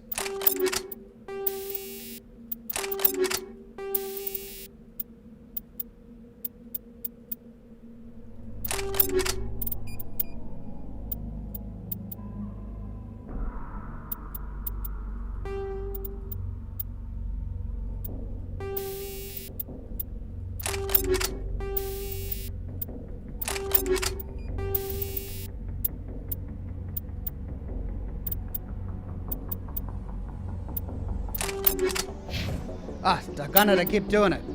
All little oxen, says Adam. Thank you, Adam. Altagon says, why did Adele cross the road to say hello from the other side? Oh, so many puns. All right, let's get the equalizer. 9, yeah, that's going to be much better. Already has Inferno rounds installed. Already has that installed. Already has that installed.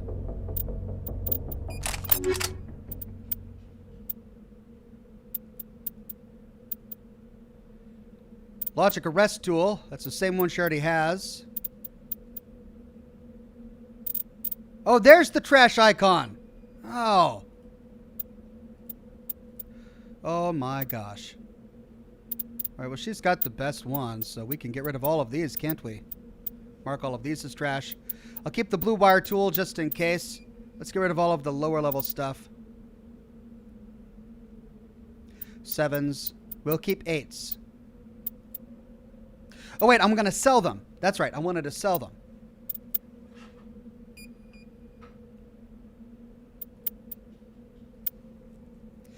Savant 10. Ooh, Savant 10. Nice. She's already got the Predator on. All right, let's go through. She's got... That's not quite an upgrade. Everything is worse on that. The Crossfire 8 is so much better. Now, the DPS does go up, but at quite an expense for the Thunder, and the Tsunami is just not as good. So we'll move on to Shotgun. Now, that's significantly better. Firestorm, the regular Storm, the Tornado. Everything else goes down. I think the Avalanche is probably a good choice for her.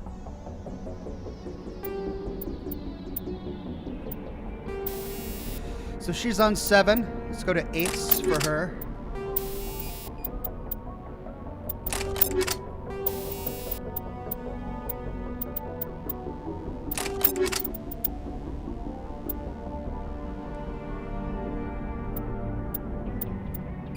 There you go, that's an upgrade. Ooh, that's a bigger upgrade.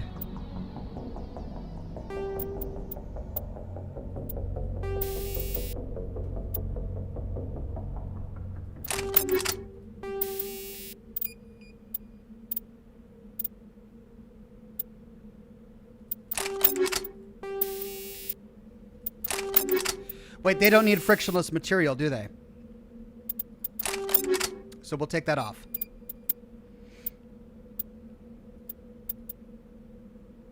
Equalizer does way, way more damage at the expense of accuracy.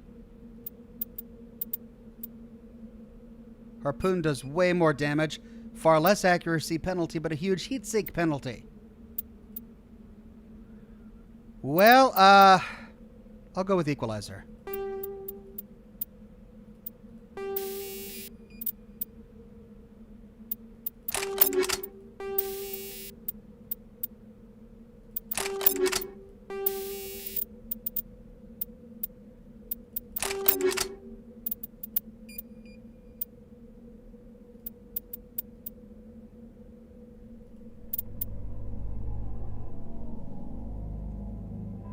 That tech cooldown bonus is really cool, though. So I should probably keep it.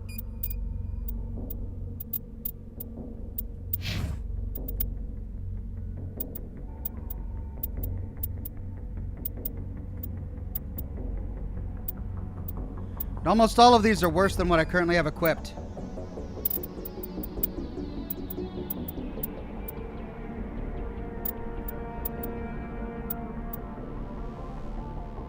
That's better.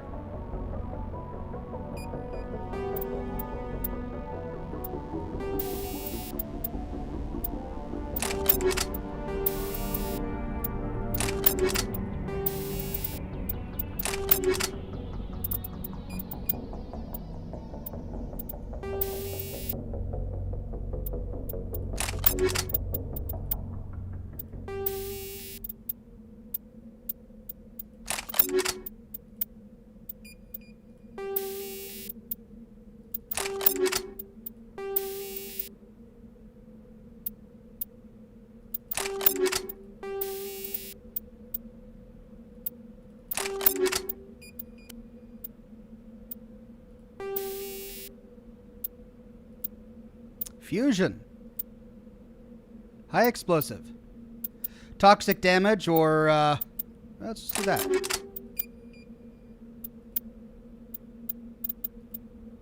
Gladiator 8. Liberator 8. None of that is nearly as good. Titan 8. That's actually pretty good. Better damage protection. Shield goes down, but actually I think that's probably a good trade-off.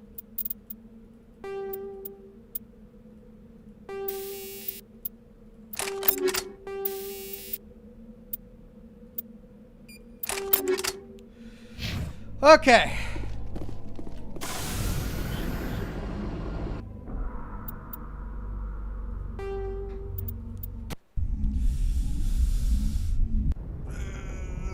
All right, let's go to the merchant and sell some of our unnecessary stuff. Whoops, wrong way.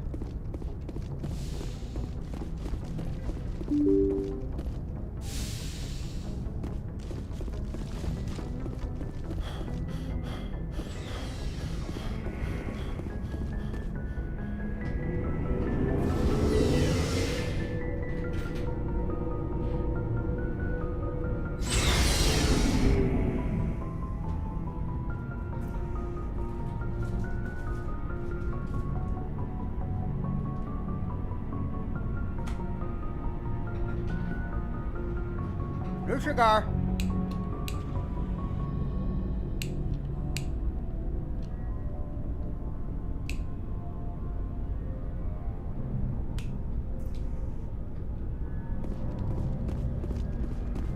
Looking for supplies? Let's see what you've got. You bet, Commander.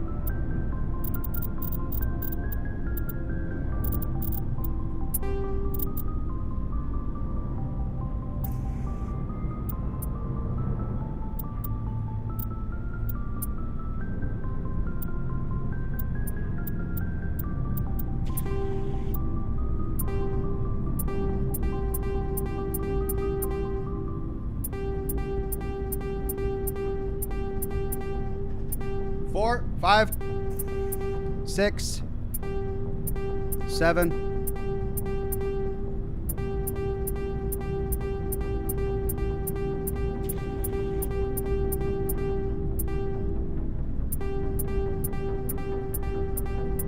I'll keep everything 8 and above.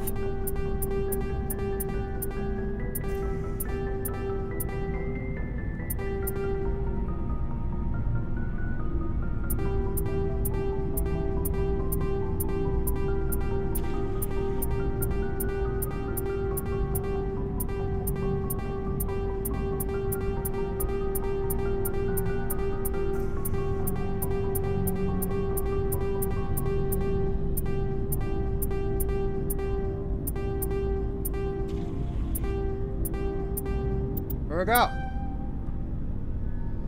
Ox, I would buy the Spectre gear, shotgun, and pistol.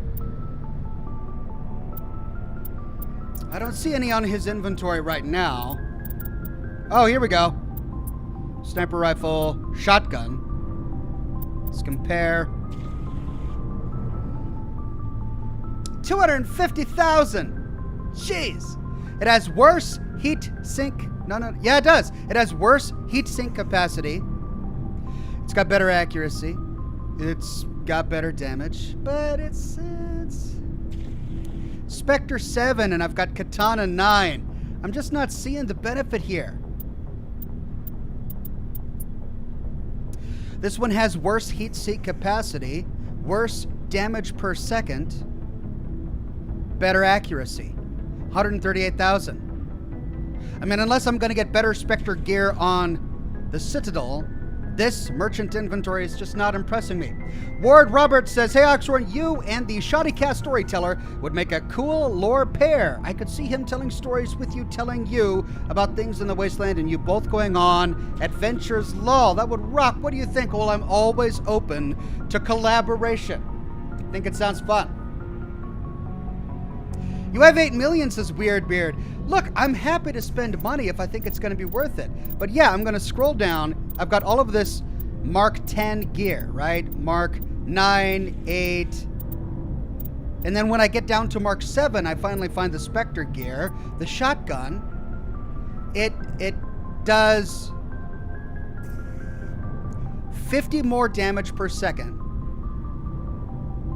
It's got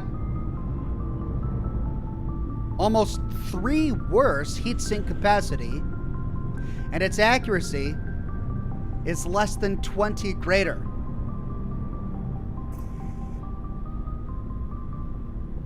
It's just really expensive, and I don't see why I would want to spend 250,000 on that. The Spectre 7 is better than all that 10 gear. All right, I'm gonna make the chat happy. I'm gonna buy the shotgun. And I'll buy the pistol. The pistol is just not worth it, though. Look at that. Worse DPS. Oh, but it's got better accuracy and worse heat sink capacity. The only thing that's better is accuracy for the pistol. It's got 12 better accuracy, 1.4 worse heat sink capacity, and 12 worse damage per second. Do I really trade that off for 10 better accuracy? I don't think so. So I'll take the shotgun. Make you happy, take the shotgun. There it is. Bottom of the chart.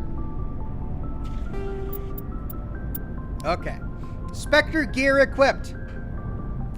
Ruman says you will unlock a 10-tier Spectre gear after Vermeer and C-Sec, the best weapons in the game. About 1 million per each, though. All right. Well, I'll save the rest of my money for that. Now, let's find out what's next.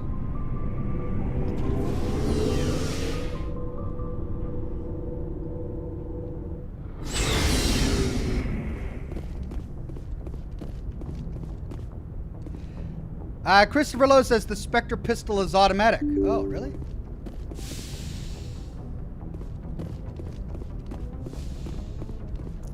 Worth a shot. All right, maybe I'll think about it later. Ox finally caved to corporate chat on the shorty, says Brendan. Yeah. That's what you pestered me enough. I finally cave. All right, now we don't have enough time to start Vermeer today, but maybe we've got enough time to at least start Geth activities or strange transmission. Let's try Geth activities. Actually, we need to finish exploring the star system that we're at.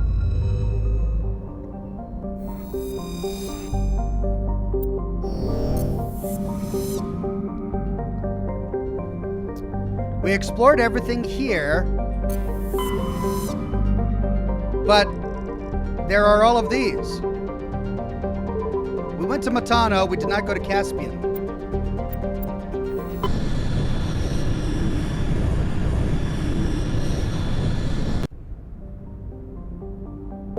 Wait, did we? Maybe we did. This looks familiar. Alma crew?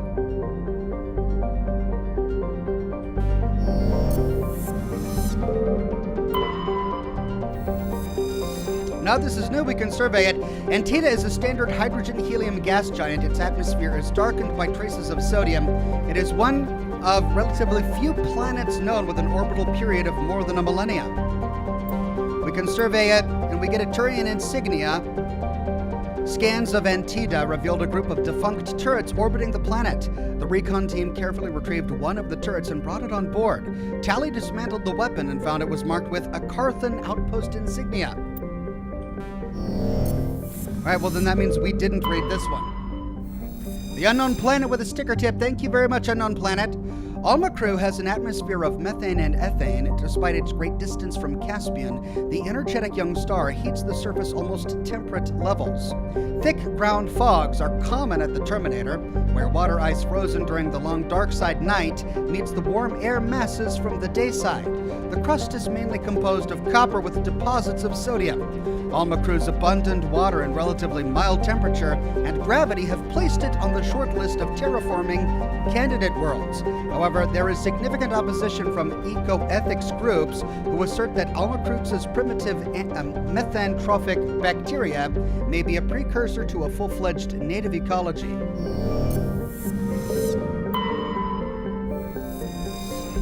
Clotanka is a large but low-density terrestrial world with an atmosphere of nitrogen and carbon monoxide.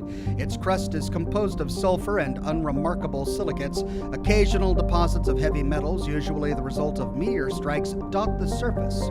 High-speed winds powered by the hot blue star Caspian present a constant hazard. Atmospheric entry is hazardous and EVAs are discouraged. So instead we can survey it and we get iridium.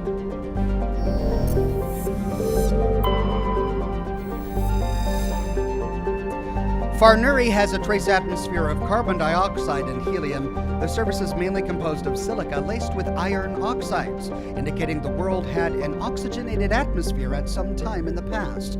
Given the relative youth of the blue star Caspian and the significant gravity well of Farnuri, this must have occurred with astonishing swiftness, perhaps as the result of some cataclysmic event. Further research is required. We can survey it and we get a deposit of gold. Right, well, that's all the planets. Looks like we have a ship. The Cornucopia is a Kowloon-class modular conveyor of human design. While obviously adrift, the Cornucopia is not broadcasting any distress call. We can board it.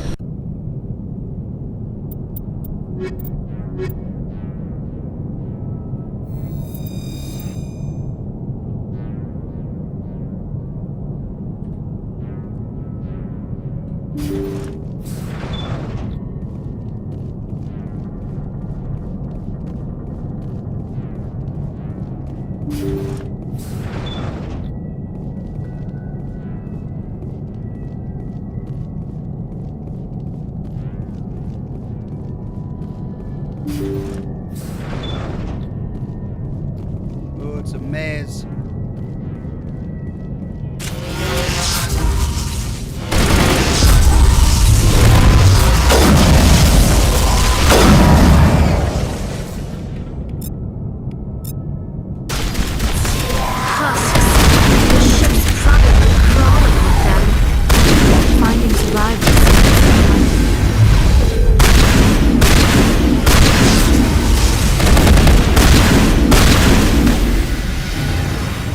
Holy cow! Well, I missed that dialogue. It was something about husks probably crawling with them. Finding survivors is a slim chance. That's kind of the gist that I got there. And they poisoned me. I had my sniper rifle equipped when I walked in here. That was a mistake.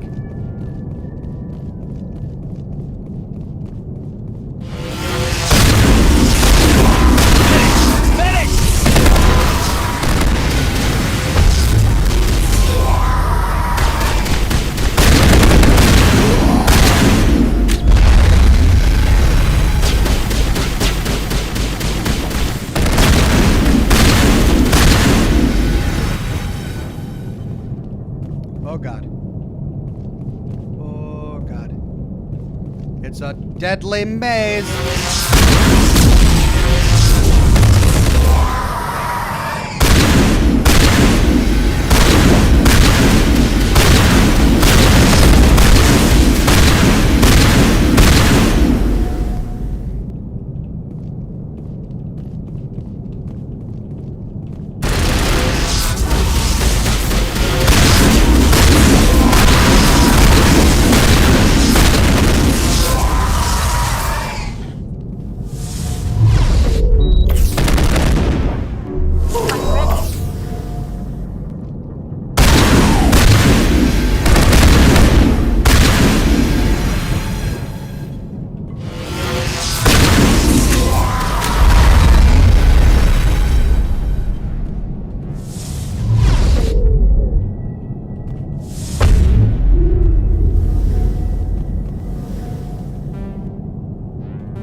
Jeepers! Otakon says geology rocks, but geography is where it's at. Thank you, Otakon.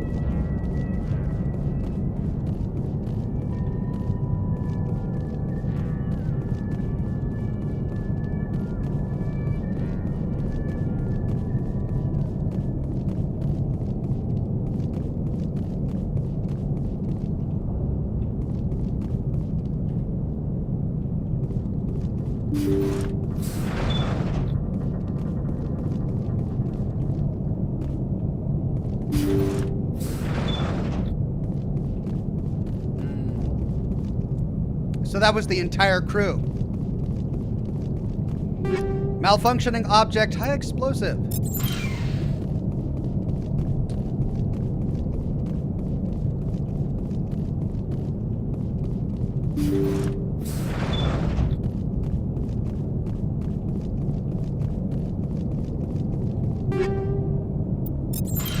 Sledgehammer rounds.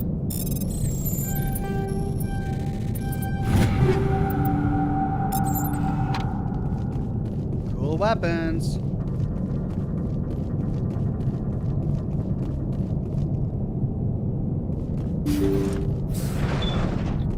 Oh. According to the log files, the ship was out near the Perseus Veil.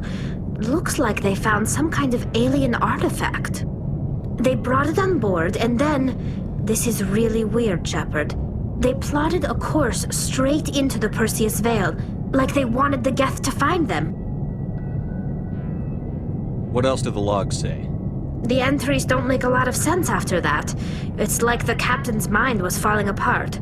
I don't see anything about how they got back into human territory. The Geth transformed them into husks and left the vessel where they knew it would be found. A warning to other organics not to enter the Veil. Good deduction there, Liara.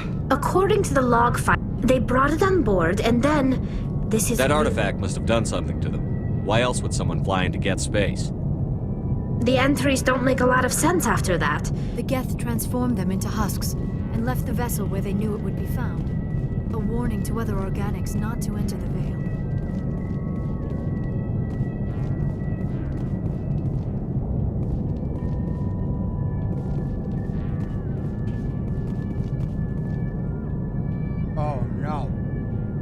Oh, no.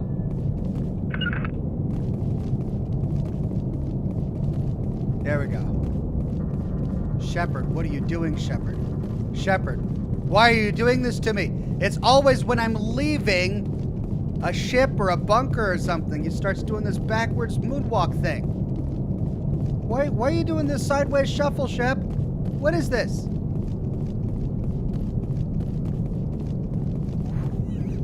What the heck?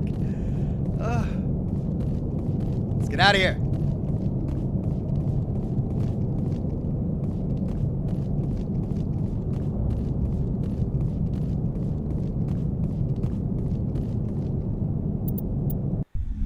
Okay, well, I think that's everything in that solar system. So let's remember where we need to go for Geth activities. We need to go to the Armstrong Nebula Cluster to investigate what the Geth are up to.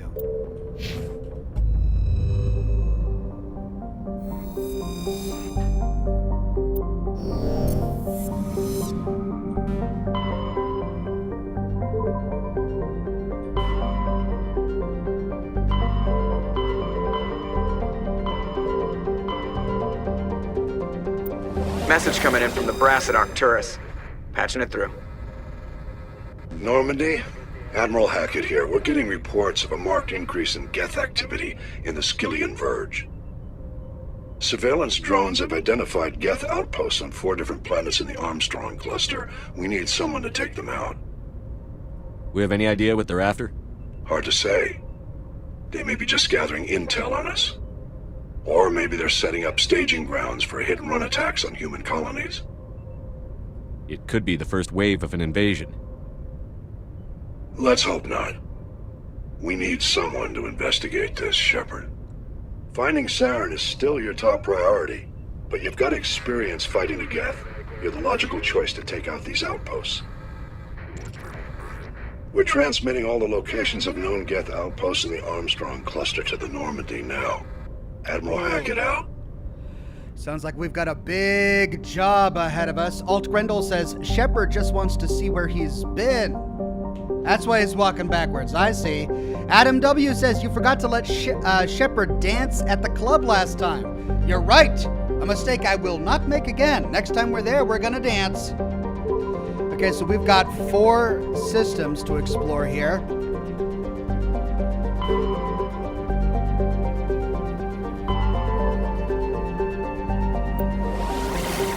Let's start with Gagarin.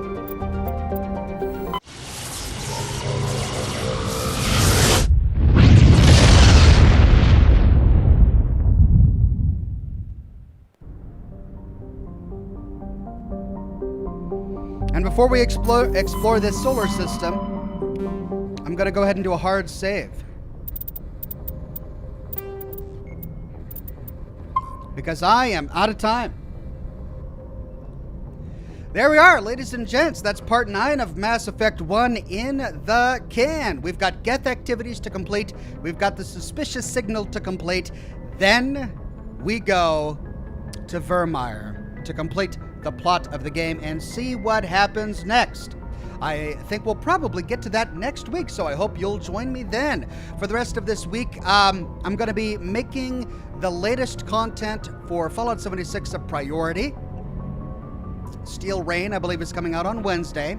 And if that's the case, then we will be doing Steel Rain. If for some reason things don't work out with Fallout 76, my computer, a delay, whatever, then we'll continue with Assassin's Creed Odyssey and then Days Gone for Friday. Otherwise, we'll be doing Steel Rain for the majority of this week. As for the weekend, I'm going to be hard at work this week, working on the next episode in my Fallout 3 Metro Systems series. I really enjoyed the first episode, and I hope you will stick with me for the next episode. But as for today, I'm all out of time, so I wish you a wonderful rest of your Monday.